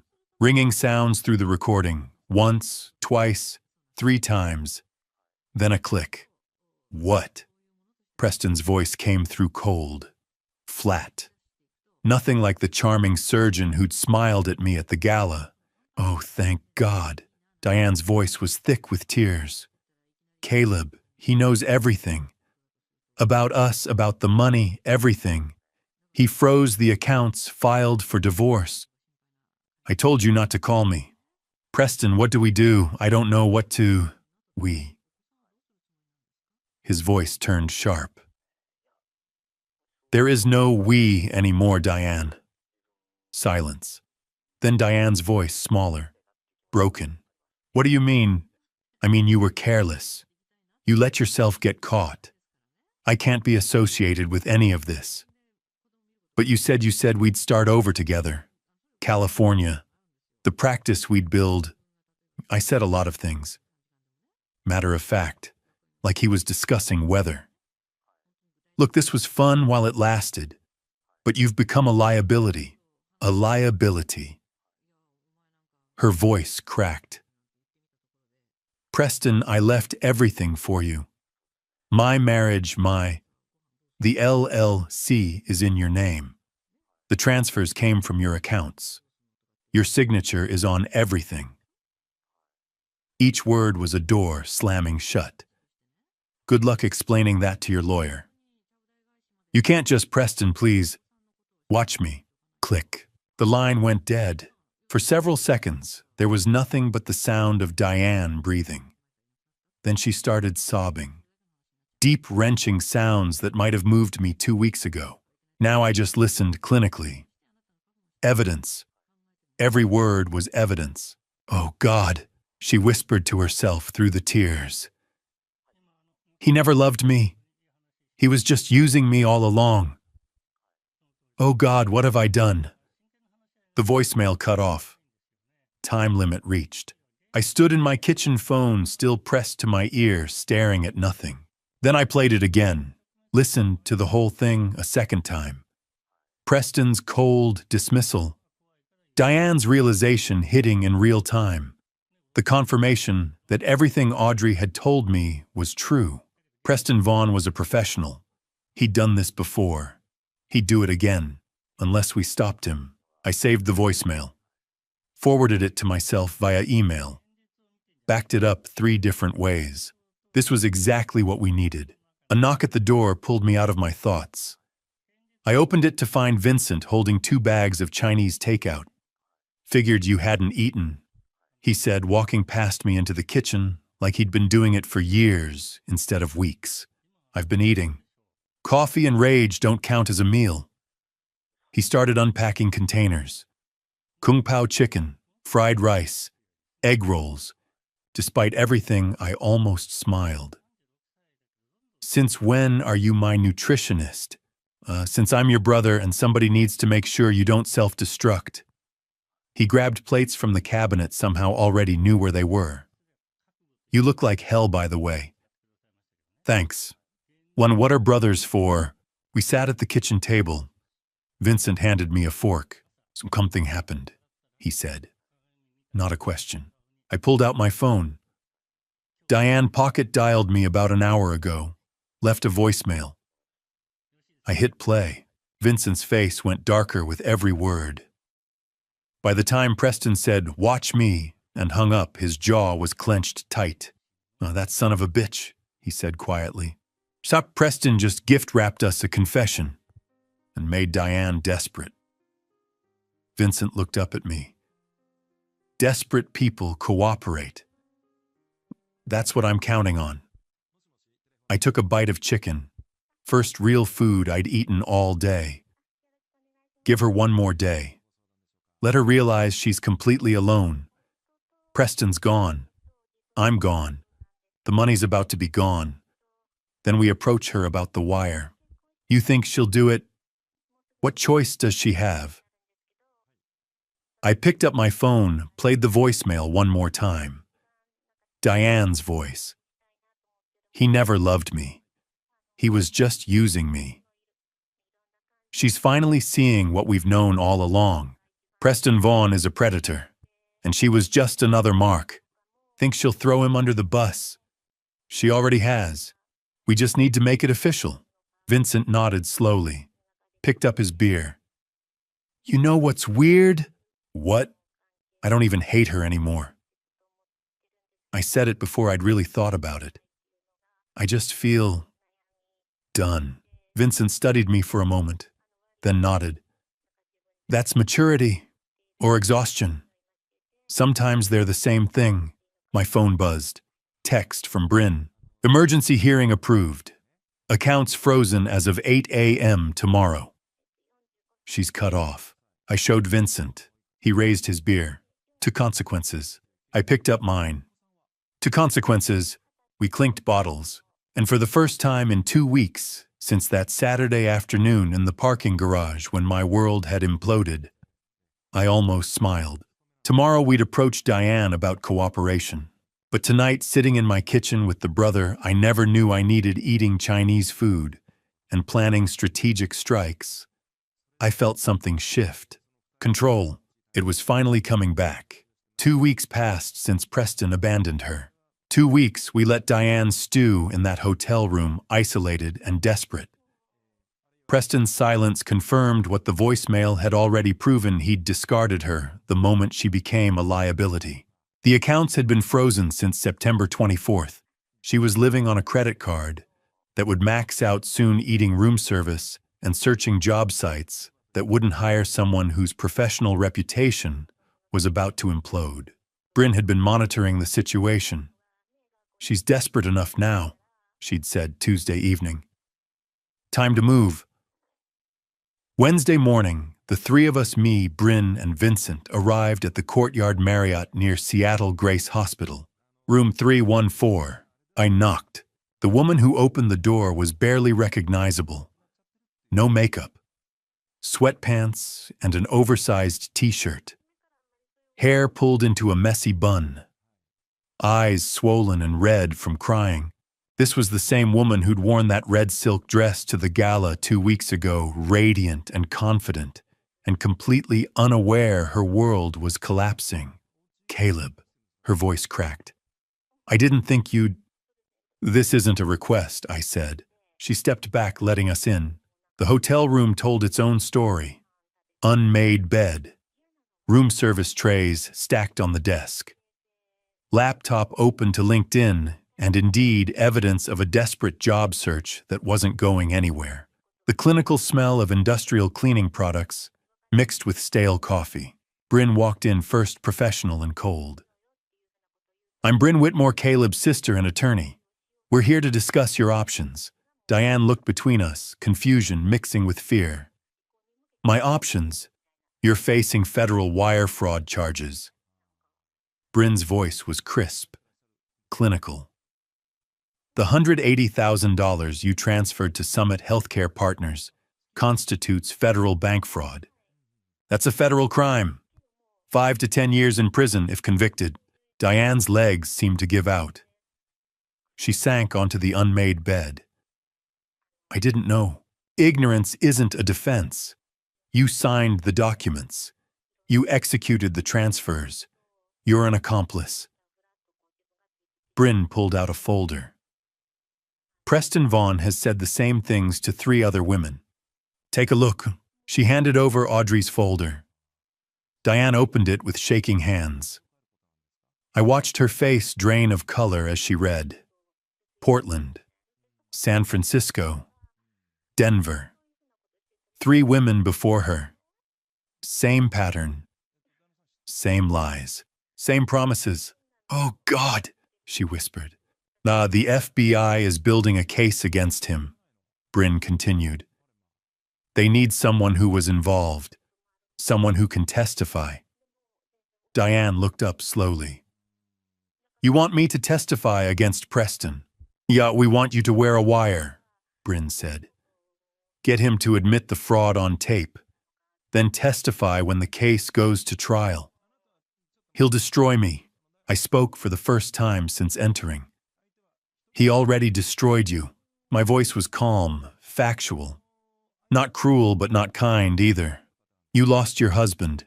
You're about to lose your home. Your reputation is gone. Preston doesn't care about you. He hasn't called back because you're no longer useful to him." Diane flinched like I'd slapped her. "Here are your options," Bryn said. "Cooperate and we can keep this quiet. Immunity deal, sealed records, no publicity. You lose Caleb and the house, but you don't lose Evan. You don't go to prison. You get a chance to rebuild some kind of life." She paused, letting that sink in. Or don't cooperate. We prosecute you alongside Preston. You lose everything, including any chance at a relationship with your son." At Evan's name, Diane's head snapped up. "Did you tell him—" "No," I said. Because despite everything, I don't want to destroy my son's life. But if you don't cooperate, if you force us to go to trial, everything becomes public. Evan will know exactly what kind of person his mother is. That's blackmail. That's reality. Bryn cut in. Silence filled the hotel room. Diane looked between us, desperate for a way out that didn't exist. If I do this, she said finally, voice barely above a whisper, will it change anything between us? No. I kept my voice level. The divorce proceeds as planned. You keep your 401k. You get immunity. That's more than you deserve. More silence. Diane was crying now, quiet tears running down her face. I'll do it, she said. I'll wear the wire. Bryn pulled out paperwork. FBI agent Owen Ramsey will contact you within 24 hours. He'll brief you on the operation. You'll need to contact Preston, arrange a meeting. The wire will record everything. What do I say to him? It's the truth, I said. That you're scared. That I'm threatening you. That you need his help. He's arrogant enough to believe you're still under his control. Diane nodded, hands shaking as she took the immunity agreement from Bryn. I'm sorry, Caleb. Her voice broke. For everything. I never meant for. I stood, headed for the door. Didn't look back. Sorry doesn't fix this, I said. But cooperation might save you. Outside in the hotel corridor, Vincent put a hand on my shoulder. That was brutal. That was necessary, I corrected. He studied me for a moment, nodded slowly. We walked to the elevator in silence. As the doors closed, I felt something settle in my chest. Not satisfaction, not victory, just completion. The legal machinery was in motion now. Diane would cooperate or she'd face consequences alone. Either way, Preston Vaughn's time was running out, and he had no idea the trap was closing around him. Thursday morning, we met at the FBI field office in downtown Seattle. The building was exactly what you'd expect. Sterile, imposing, the kind of place designed to make you feel small and exposed. Security checkpoints, badge scanners, agents moving through hallways with the quiet efficiency of people who'd seen everything. Agent Owen Ramsey looked like he'd seen most of it. Mid-40s, maybe pushing 50. Gray suit, white shirt, dark tie. Eyes that had witnessed too much white-collar crime and stopped being surprised by human greed years ago. We gathered in an interrogation room, me, Diane, and Bryn. Vincent was next door in the observation room, watching through the one-way glass. Diane had barely spoken since agreeing to cooperate yesterday. She sat rigid in the metal chair, hands folded in her lap, looking like someone waiting for execution. Agent Ramsey entered carrying a thick file folder, set it on the table, looked at Diane with those tired eyes. Mrs. Thornton, thank you for agreeing to cooperate. She nodded mutely. Let's clarify the terms, Ramsey said, pulling out papers. You cooperate fully. You wear a wire. You get Dr. Vaughn to admit the fraud on tape. In return, you receive immunity from federal wire fraud prosecution. The charges against you will be dropped. And it'll be sealed. Diane's voice was barely audible. My son won't know. That's between you and your ex-husband. The FBI doesn't disclose case details unless necessary for prosecution. Since you're cooperating, you won't be named as a co-conspirator in public records. You'll be listed as a witness, not a defendant. She looked at me. You'll keep it from Evan. For now, I said. The kid doesn't need details. He knows we're divorcing because of your affair. That's enough. She flinched but didn't argue. Ramsey opened the file folder. Let's talk about Dr. Preston Vaughn's other victims. He spread photos across the table. 5 women, 5 different cities. Hannah Shepard, San Diego 8 years ago. Recently came forward. Dr. Audrey Kingsley, Oregon 7 years ago. Unnamed victim, San Francisco, 6 years ago. Amanda Sutton, Portland, 4 years ago. Valerie Porter, Denver, 3 years ago. And you, Seattle this year. Diane stared at the photos, face draining of color. Over $2 million stolen across 10 years. 4 different hospitals. Identical pattern every time. Ramsey pulled out another document. He even used the same words. He showed Diane a comparison sheet. Messages Preston had sent to each victim. Preston to Audrey. You're the only one who understands me. Preston to Amanda. You're the only one who understands me. Preston to Diane. You're the only one who understands me. Word for word identical. A copy-paste con job. He said I was special, Diane whispered. That he'd never felt this way with anyone. He told all of them the same thing, Ramsey said. Not unkind, but factual. In some cases, word for word. You weren't special, Mrs. Thornton. You were a target who fit his profile. She looked like she might be sick. Here's how this works, Ramsey continued. This afternoon, you'll call Dr. Vaughn. Tell him you're scared, that your husband is threatening you with fraud charges, that you need his help. He'll come to your hotel. Men like him can't resist the opportunity to reassert control. What if he suspects? He won't. You're desperate and frightened. That's exactly what he expects. That's what makes you controllable in his mind. Ramsey leaned forward. Men like Preston Vaughn rely on power dynamics. He thinks you're weak. That's his weakness, underestimating people. He pulled a small device from his briefcase. This is a wire. We'll attach it between your ribs under your shirt. Invisible. You'll meet Preston in your hotel room. FBI agents will be in the adjacent room monitoring everything.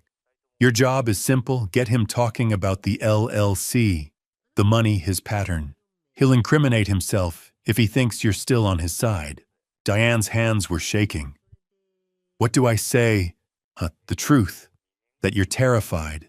That you don't know what to do. Ask him for advice. He'll give it, and in doing so, he'll admit to everything. Ramsey slid a phone across the table. Clean phone, untraceable. Call him now. Arrange the meeting. Diane picked it up with trembling fingers. Looked at me one more time. I nodded. She dialed, hit speaker. 4 rings, then Preston's voice irritated. I told you not to call me. Preston, please. Diane's voice broke perfectly. Genuine fear mixed with performance. I need help. Caleb's threatening me with fraud charges. The FBI. I don't know what to do anymore. I'm so scared. Silence.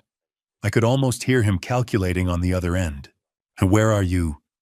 Hotel near the hospital. Preston, I don't know how to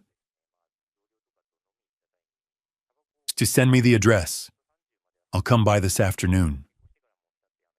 A pause. But Diane, this is the last time. You need to get your situation under control. I will. I promise. Just please help me figure out what to do. 3 p.m. Don't call me again until then. Click. Diane set the phone down, hands still shaking. He's coming. Good. Ramsey stood. Let's get you wired. After the briefing outside in the FBI parking garage, Bryn pulled me aside. You know this might not work, she said quietly. Preston's smart. He might not say anything incriminating. He will, I said. His arrogance will bury him. He thinks Diane's weak. He thinks she'll crumble. He has no idea she's already cooperating. And if he doesn't incriminate himself, I looked back at the FBI building. Then we have Audrey's testimony, Amanda's, Valerie's, and Diane's immunity means she'll testify too.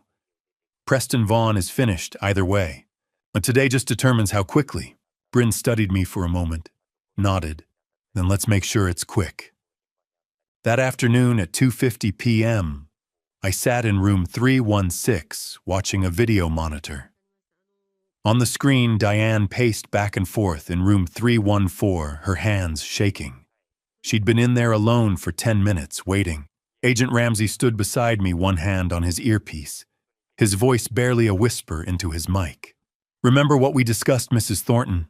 Let him talk. Don't push. Just listen." On the screen, Diane nodded. She looked exhausted. The red dress from the gala was long gone. Today she wore jeans and a plain sweater. Her hair was pulled back. No makeup. She looked like someone who hadn't slept in weeks.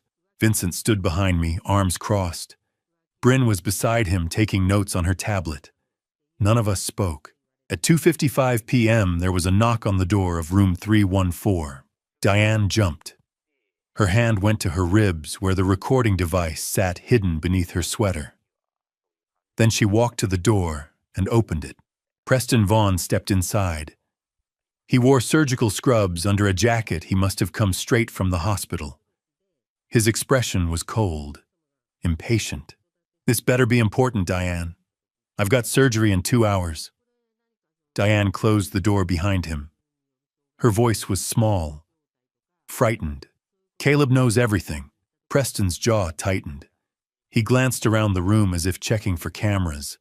Then he turned back to her. "What do you mean, everything?" "He knows about us. He knows about the money. He showed me files, photos. He says you've done this before." "He's lying." "To other women? In Portland, San Francisco, Denver?" Preston's face darkened. He stepped closer to Diane, his voice dropping.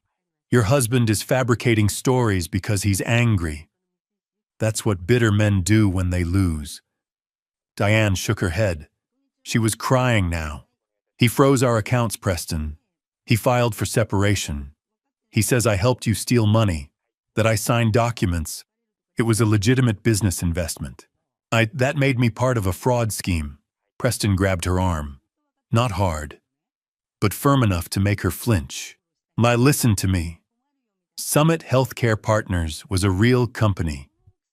We sold medical equipment at competitive prices. If your husband is trying to turn that into something criminal, he's desperate." Diane pulled her arm free. Her voice broke. "Then why did you stop answering my calls?" Preston went still. "Why did you tell me you loved me, and then disappear the second Caleb confronted you at the gala?" "I needed time to think." "You needed time to run." Preston's mask slipped. "Just for a second. Long enough for me to see the man beneath the surgeon's confidence. The con artist. The predator. What do you want from me, Diane?" "I want the truth." Her voice was shaking, but she held his gaze. "How long were you planning this? How many women have you done this to?" Preston exhaled slowly. He walked to the window, his back to her. When he spoke again, his tone was different. Colder. More calculated. "You weren't the first, and you won't be the last." In room 316, Ramsey leaned forward. Vincent's hand tightened on my shoulder. On the screen, Diane stood frozen. "What?" Preston turned to face her. "I've been doing this for 10 years. Portland, San Francisco, Denver. You were just easier than most. Married, middle-aged, lonely. You had access to money, and you wanted to believe someone still saw you." Diane's face went white. You used me. I gave you what you wanted. I made you feel special, and you paid for that privilege. That's how it works." "You told me you loved me." Preston laughed. It was a short, bitter sound. "I told you what you needed to hear. Just like I told Amanda in Portland. Just like I told Valerie in Denver. Women like you are easy, Diane. You're so desperate for attention that you'll sign anything. Transfer anything. Believe anything." He stepped closer to her. "And when your husband comes after me with lawyers, I'll remind him that every transaction was consensual. Every document has your signature. You're not a victim. You're a co-conspirator." Diane took a step back.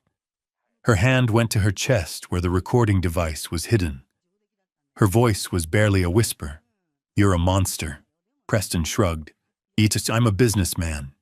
And if you're smart, you'll keep your mouth shut about this. Because if you talk to the FBI, you go down with me." He turned and walked to the door. He opened it, paused, and looked back at her one last time. "Consider this a lesson." Then he was gone. In room 314, Diane collapsed onto the bed. Her shoulders shook as she cried. In room 316, Agent Ramsey took off his headphones. He looked at me, at Bryn, at Vincent. "We got him." He turned to one of the other agents in the room. "Prepare an arrest warrant. We'll pick him up tomorrow morning at Seattle Grace. I want it public. I want every doctor, every nurse, every patient in that hospital to see him in handcuffs." He looked back at the monitor where Diane was still crying. "Send someone in to check on her. Tell her she did well." Bryn closed her tablet. Vincent let out a long breath. I stood up. Ramsey turned off the monitor. He looked at me. "We'll arrest him tomorrow, at the hospital, in front of his colleagues." He paused. "Do you want to be there?" I nodded. "Yes, I do. Friday morning, 7 o'clock. I stood in the parking lot of Seattle Grace Hospital, a cup of takeout coffee in my hand. Bryn was beside me, checking her phone. Vincent leaned against my truck, arms crossed, watching the main entrance. "Here we go," Bryn murmured as 3 black SUVs pulled into the lot. The FBI. Agent Ramsey had planned this carefully. 7:15 a.m. shift change. Maximum witnesses. Maximum impact. I took a sip of coffee and waited. Through the glass doors of the main entrance, I could see the hospital lobby. Nurses in scrubs. Doctors with tablets. Security guards at their posts. And then I saw him. Dr. Preston Vaughn, walking down the main corridor in surgical scrubs. He was mid-conversation, with 2 residents probably discussing a procedure. His posture was confident, relaxed. He had no idea what was coming. Agent Ramsey and 3 other agents stepped through the entrance doors. Preston looked up, confused at first, then shocked. Ramsey said something I couldn't hear from where I stood. Preston's face shifted, confusion, then recognition, then rage. One of the agents pulled out a pair of handcuffs. Preston took a step back. His mouth moved, probably denying everything, demanding to speak to his lawyer. But Ramsey didn't hesitate. He nodded to one of the other agents who stepped forward and cuffed Preston's hands behind his back. The nurses stopped walking. A resident dropped his coffee cup. Everyone in the lobby turned to stare. Phones came out. People started recording.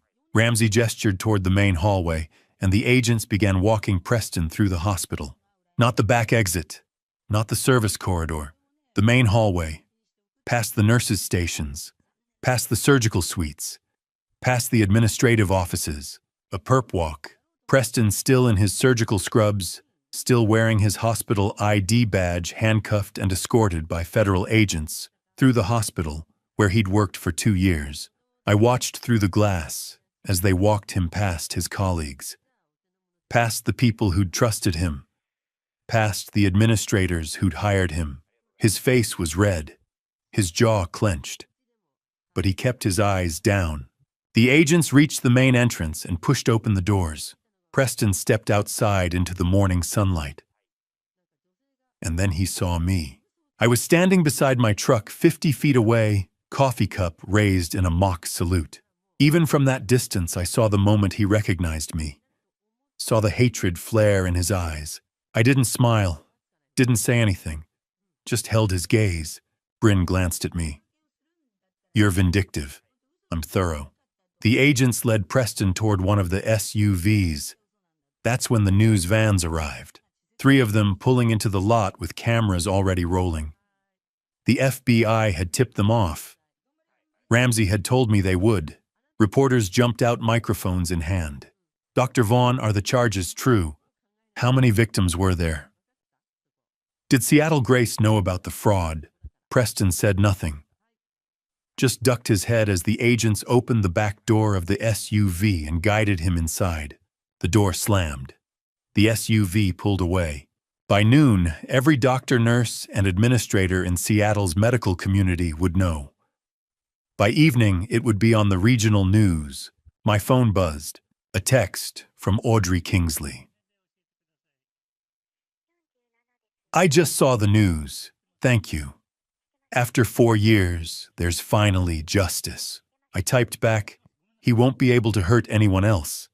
That's what matters. Another message came through. From Diane, I'm sorry for everything. I stared at it for a moment. Then I deleted it without replying. My phone rang. I glanced at the screen. William Prescott, CEO of Seattle Grace Hospital, I answered.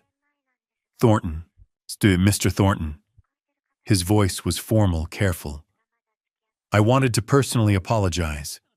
We had no knowledge of Dr. Vaughn's activities outside the hospital. I appreciate that. Your contracts with us remain intact. In fact, we'd like to discuss expanding our partnership. I kept my voice professional. I'll have my office reach out next week. Thank you, and again our deepest apologies. He hung up. The hospital was protecting itself. Distancing from Preston. Smart. Vincent pushed off from my truck. Coffee. I nodded. We walked 3 blocks to a small cafe, the kind with mismatched chairs and local art on the walls.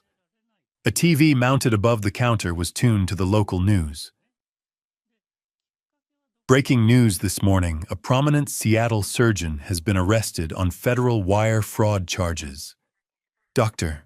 Preston Vaughn, a cardiac surgeon at Seattle Grace Hospital, is accused of defrauding multiple women over the course of a decade. Bryn ordered a latte. Vincent got black coffee. I just wanted to sit. We found a table by the window. On the TV, footage of Preston being led out of the hospital played on loop. Bryn sipped her latte. He'll be out on bail by tonight, but the damage is done. Vincent nodded. The medical board will suspend his license pending trial. I leaned back in my chair. Ramsey said the trial will be in 3 to 4 months. Audrey, Amanda, Valerie, Diane, they'll all testify. He's looking at 15 to 20 years, Bryn said. On the TV, a reporter stood outside Seattle Grace recounting Preston's history. The victims, the pattern, the fake LLCs. Vincent looked at me. How do you feel? I thought about it. 25 years of marriage gone. A brother I'd never known existed. A son who wasn't mine biologically, but was mine in every way that mattered. A wife who'd lied about everything. A surgeon who'd conned us both, now facing federal prison. I feel like I can finally breathe, I said. And I meant it. Preston was under arrest. Diane was cooperating. The divorce would be finalized soon. The house, the business, the money, all of it would stay with me. In a few weeks, Evan would come home for Thanksgiving, and I'd have to decide when to tell him the truth. Not if, when. But today justice had been served. Vincent raised his coffee cup. To consequences, Bryn and I clinked our cups against his. On the TV above the counter, the news anchor moved on to the next story. But the image of Preston in handcuffs being led through the hospital, in his surgical scrubs, stayed in my mind. That was the image that would define him now. Not the brilliant surgeon. Not the charming doctor, the con artist, the criminal, the man who'd finally been caught. I took a sip of my coffee and watched the morning light filter through the cafe window. For the first time in 5 weeks, I felt something close to peace. 2.5 weeks had passed since Preston's arrest. The paperwork was processed. Diane had cooperated with the FBI and the fraud charges against her were dropped in exchange for testimony. On Monday, October 28th, we met for divorce mediation. Bryn walked beside me into the office, neutral walls, bland art, a conference table built for endings. Diane was already seated with her court-appointed attorney, Heather Moss. I barely recognized her. No designer clothes, minimal makeup, hair pulled back. The confident woman from the gala was gone. In her place sat someone exhausted, defeated. She glanced at me briefly, then looked away. Dr. Julia Kenwood, the mediator, sat at the head of the table, efficient, detached. We're here to finalize the dissolution of the marriage between Caleb and Diane Thornton. Married 25 years. One adult child. Mr. Thornton is represented by Bryn Whitmore. Mrs. Thornton by Heather Moss. She opened her folder. Ms. Whitmore, present the proposed terms. Bryn slid our documents forward. The marital home, valued at $800,000, transfers entirely to Mr. Thornton. The mortgage included an infidelity clause drafted by Mr. Thornton's father. In the event of adultery, full ownership remains with the wronged party. Heather blinked. She hadn't known. Retirement accounts total $1.4 million. $1.2 million remains with Mr. Thornton. Mrs. Thornton retains her 401k valued at $200,000. The construction business, valued at $500,000, remains solely with Mr. Thornton. No alimony requested or offered based on adultery and financial fraud. Heather leaned forward. This settlement is extremely one-sided. Mrs. Thornton contributed to this marriage for 25 years. Bryn's tone sharpened. Mrs. Thornton committed adultery and stole $180,000 from joint accounts. She also concealed the true paternity of their son. She avoided criminal prosecution only because of federal cooperation. Diane flinched. Dr. Kenwood turned to her.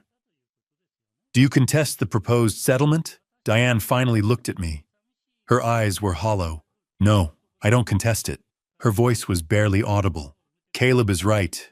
About everything. I destroyed our marriage. I lied.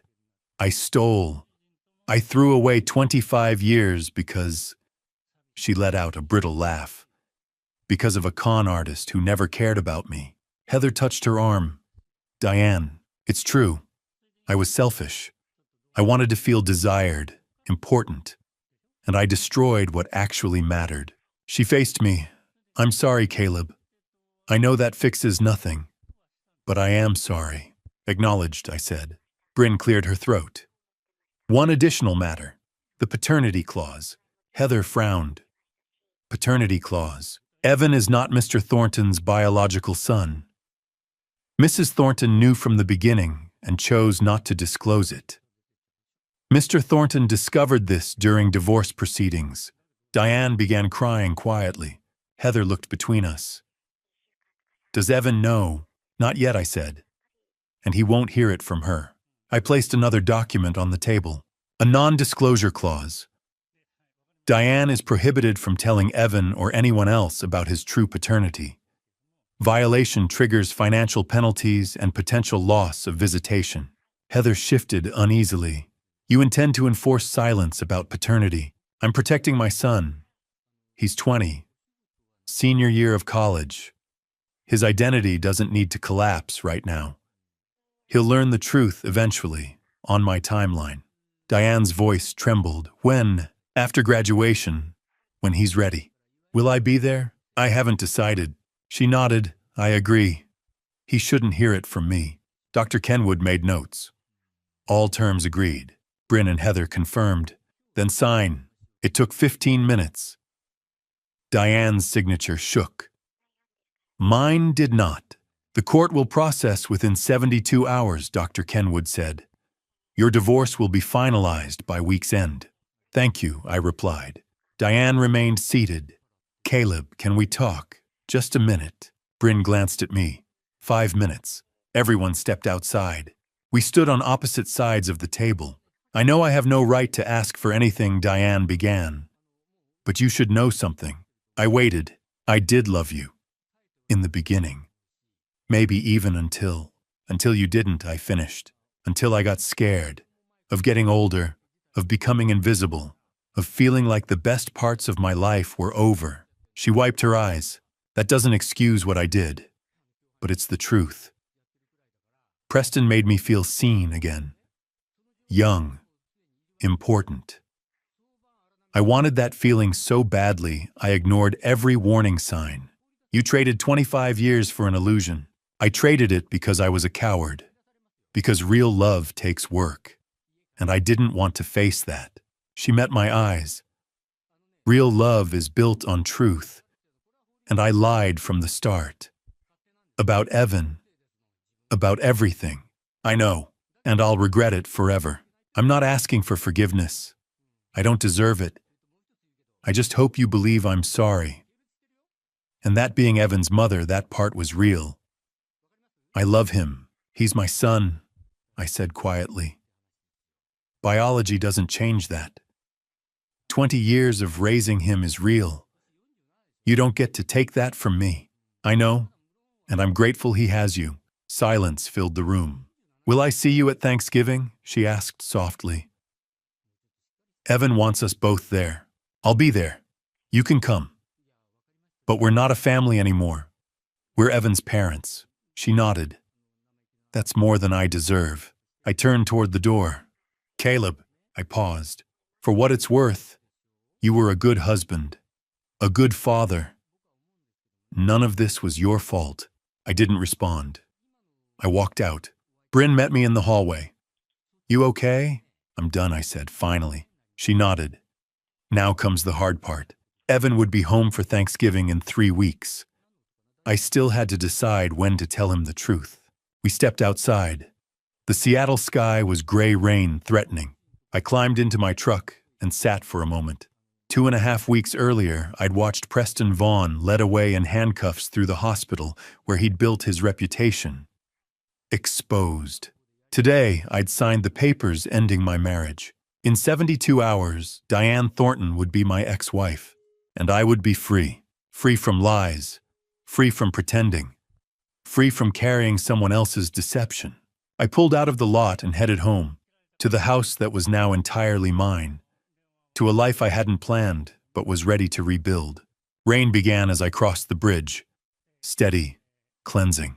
For the first time in 7 weeks, I could finally breathe.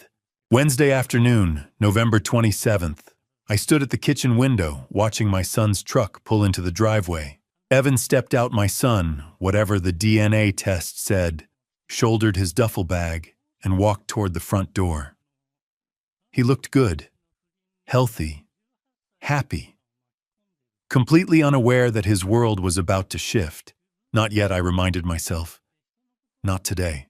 The front door burst open with his usual energy. Dad. He dropped the bag and pulled me into a hug. God, it's good to be home. I held him tight. It's good to have you home. I meant it. Evan pulled back, looking around. Where's Mom? She's staying somewhere else. You'll see her tomorrow at Thanksgiving dinner. His face fell. So it really happened. The divorce.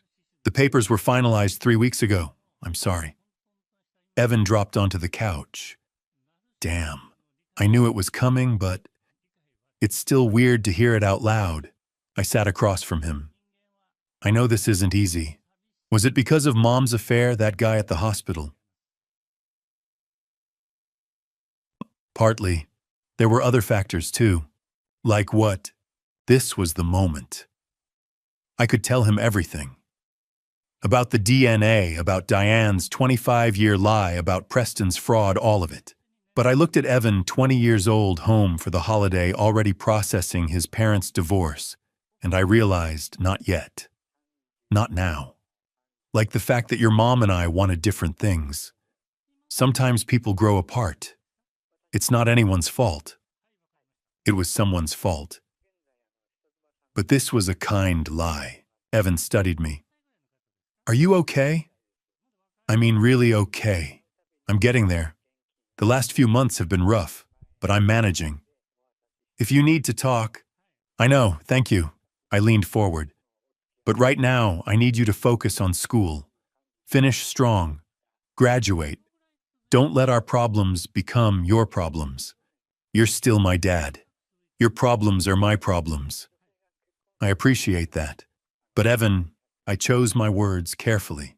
I'm your father and I love you. Nothing will ever change that. Remember that. No matter what happens. No matter what you might hear later. Evan looked confused by the intensity. I know, Dad. Why are you talking like something else is about to happen? because life is complicated, and sometimes the truth is messy. But through all of it, one thing stays constant: you're my son, and I love you. Yeah, okay. He accepted it even if he didn't fully understand. Oh, there's someone else you should meet. Who? Your Uncle Vincent. Evan blinked. What uncle? I explained. Vincent was my half-brother from our father's affair before I was born. We'd found each other during the divorce. It was a long story. I'd explain it all later. Evan shook his head. This family gets weirder by the day. You have no idea. Thursday, Thanksgiving Day. An unusual gathering at my house. Present Caleb, Evan, Diane, silent, barely eating, Vincent, Bryn, and Audrey Kingsley. Evan looked around the table. This is the weirdest Thanksgiving I've ever been to. Bryn poured wine. Weird doesn't mean bad. Vincent asked Evan about his engineering major. They bonded over problem-solving mechanical systems.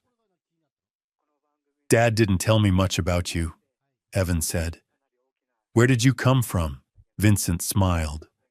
Long story. Short version, I'm your dad's half-brother from our father's affair before Caleb was born. We didn't know each other existed until recently. Family's complicated. No kidding. Evan noticed Audrey. How do you know my dad? Audrey answered carefully. Through some shared circumstances. Your father helped me resolve some legal issues with my ex-husband. He was incredibly kind. A sanitized version. Evan didn't need to know the Preston connection. Your father is a good man. One of the best I've ever met. Evan smiled. He's pretty great. I raised my glass. To new beginnings. To truth, even when it's painful. To family in all its forms. To the fact that we're all still standing. To standing, Bryn echoed. To family, Vincent added. Even Diane quietly raised her glass. For the first time in months, I felt something like peace. Later that evening, Evan and I stood on the back porch. Seattle rain was falling. So, you want to tell me what's really going on? There's something you're not telling me. About Mom, about the divorce, about why you keep saying, I'll always be your father, like it's being questioned. I faced the moment of truth again. I could tell him now. Should tell him. But I looked at Evan home for the holiday needing stability, already dealing with too much, and made the decision not today. You're right. There are things I haven't told you. About your mother and me. About decisions made a long time ago. But those things don't change who you are. They don't change what I am to you. When the time is right, when you're ready, I'll tell you everything. I promise. When will that be? After you graduate? After you finish school? After you've had a chance to live your life without this hanging over your head? Is it that bad? It's that complicated. But I need you to trust me. Trust that I'm protecting you, not hiding from you. I do trust you. Why, good. Then trust me on this. Finish school, graduate, build your life, and then we'll talk. About everything. Evan nodded slowly. Okay, but Dad, yeah, whatever it is, whatever you're not telling me, it's not going to change anything. You're my dad. That's non-negotiable. I pulled him into a hug. I love you, son. I love you too. Later that night, after Evan had gone to bed, I stood on the back porch, watching the rain fall over Seattle. Vincent joined me with 2 beers. You decided not to tell him, he said. It wasn't a question. Not yet. He's got enough to process. Parents divorced, new uncle life-changing. He doesn't need the paternity truth on top of that. When are you going to tell him? After he graduates, in the next 6 months. When he's ready. Vincent nodded. Wise or cowardly? Sometimes they're the same thing. I laughed despite myself. Thanks for the support. That's what brothers are for, Vincent said. And somehow standing there with the brother I'd never known I had, protecting the son who wasn't mine biologically, but was mine in every way that mattered, I felt more like a father than I ever had before. The rain fell steady. The house behind us was warm. My son was home safe, loved. The truth would come, eventually. But tonight, this moment, this fragile, imperfect, reconstructed family was enough. Vincent raised his beer. To complicated truths, I clinked my bottle against his. To protecting what matters. We drank in silence, two brothers watching the rain, each of us carrying secrets, both of us learning what it meant to be family. Inside, Evan slept in his childhood bedroom, unaware that in 6 months, everything he knew about himself would change.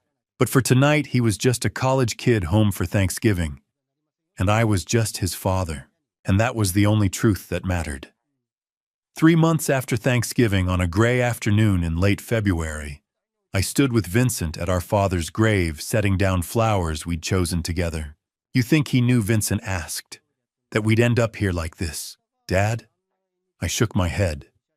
He was too busy running from his mistakes to imagine us making peace with them. Vincent rested his hand on the headstone. "Thanks for being a terrible father.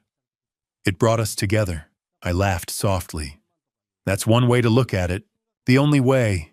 If he'd been honest, we probably never would have met. So, thanks, I guess."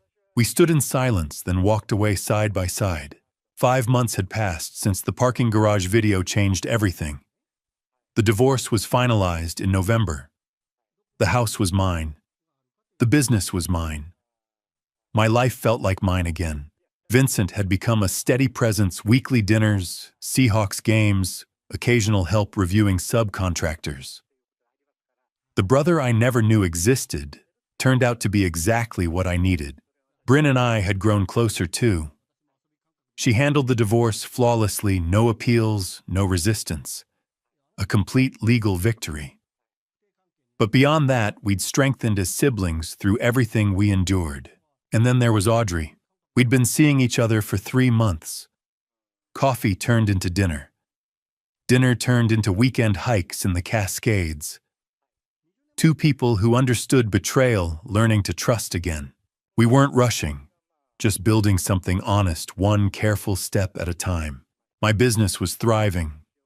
Word spread about how I handled Preston with restraint, integrity, and professionalism. Clients respected that. New contracts kept coming. Diane was living in Redmond now, in a modest one-bedroom apartment. She worked as a medical billing clerk, earning a fraction of her former salary. Her career as a hospital administrator was over. She saw Evan occasionally. Their relationship was strained, but not beyond repair. She was in therapy twice a week, trying to rebuild from the wreckage she'd caused. I didn't hate her anymore. I just felt nothing. She made her choices. Now she lived with them. Preston's trial began in early February. I attended every day, sitting in the gallery with Audrey, Amanda Sutton, Valerie Porter, and Hannah Shepard, the women he'd deceived. On day 3, Diane testified under immunity. She described how Preston seduced her, persuaded her to invest in Summit Healthcare Partners, and promised a future he never intended to give. The defense tried to portray her as complicit, but she held firm. On day 5, Audrey took the stand. Calm, powerful, devastating.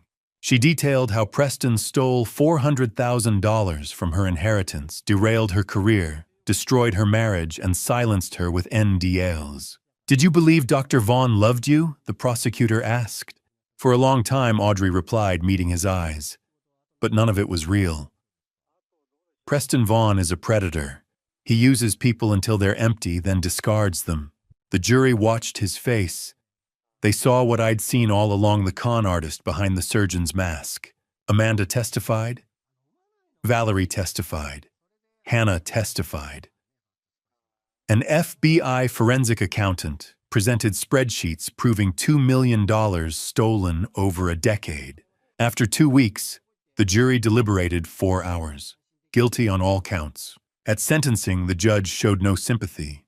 "You abused your position, your education, and your charm," she said. "You targeted vulnerable women and defrauded them systematically. The harm you caused is profound. 18 years in federal prison. Medical license permanently revoked. Assets forfeited.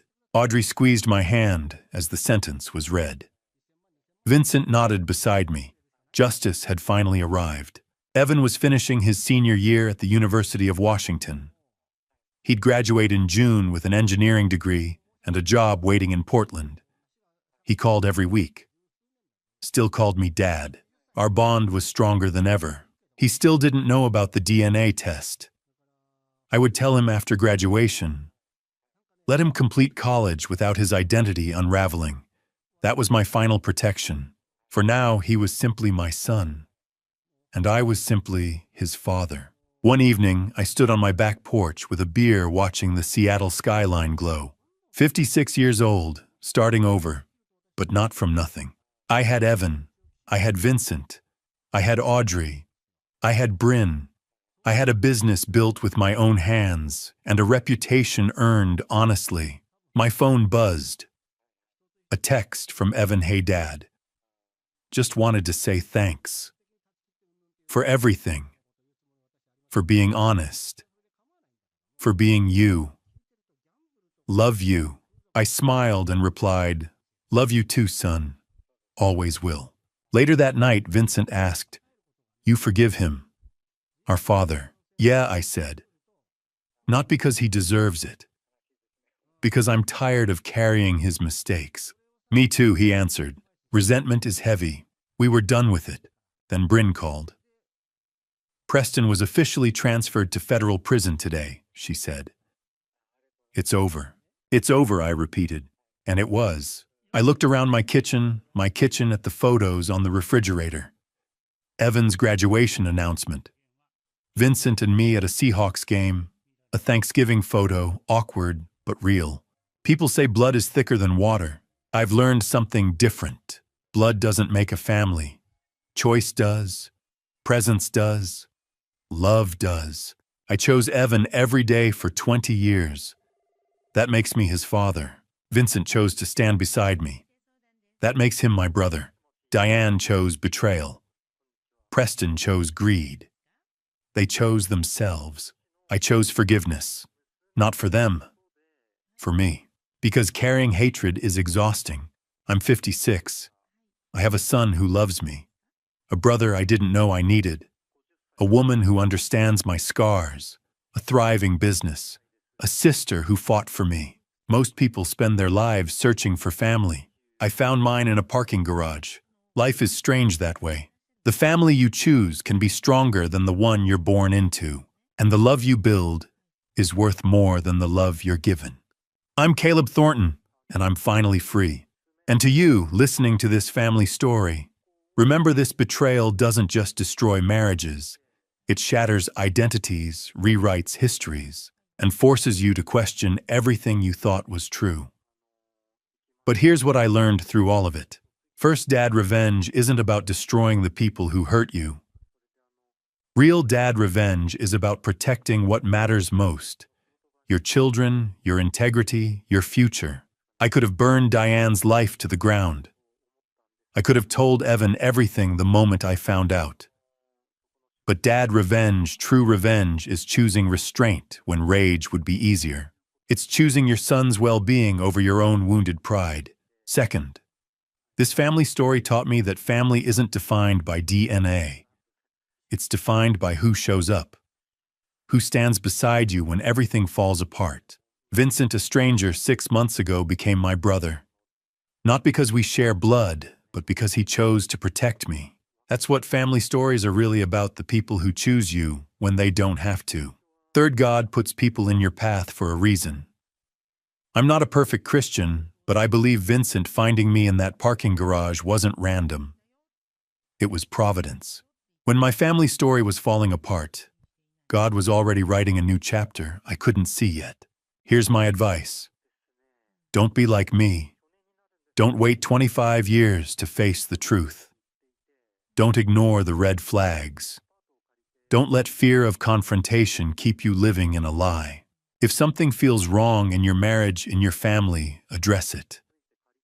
Have the hard conversations early before they become catastrophic. But if you find yourself where I was standing in a parking lot, watching your life crumble, remember this. You get to choose what comes next. You can choose bitterness, or you can choose building. You can choose revenge, or you can choose peace. I chose peace, and it saved me. If this family story resonated with you, please leave a comment below. Have you faced betrayal, found family in unexpected places? Your story matters. Share this video with someone who needs to hear it. Subscribe to the channel for more real stories about navigating life's hardest moments with integrity. Thank you for following this journey to the end. Your time and attention mean everything. A word of caution. The stories you'll hear on this channel may contain fictionalized elements created for educational and reflective purposes. If the content doesn't suit you, feel free to explore other videos that better match your preferences. We respect your choice. I'm Caleb Thornton, and I'm finally free.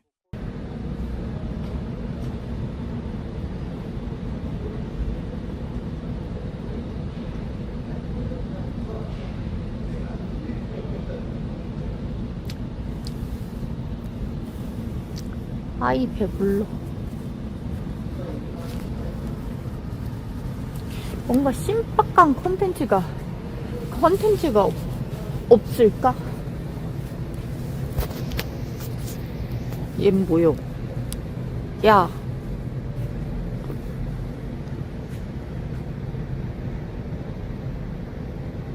피노키오? 와, 발 존나 크네 이 새끼. 다리는 개 얇고.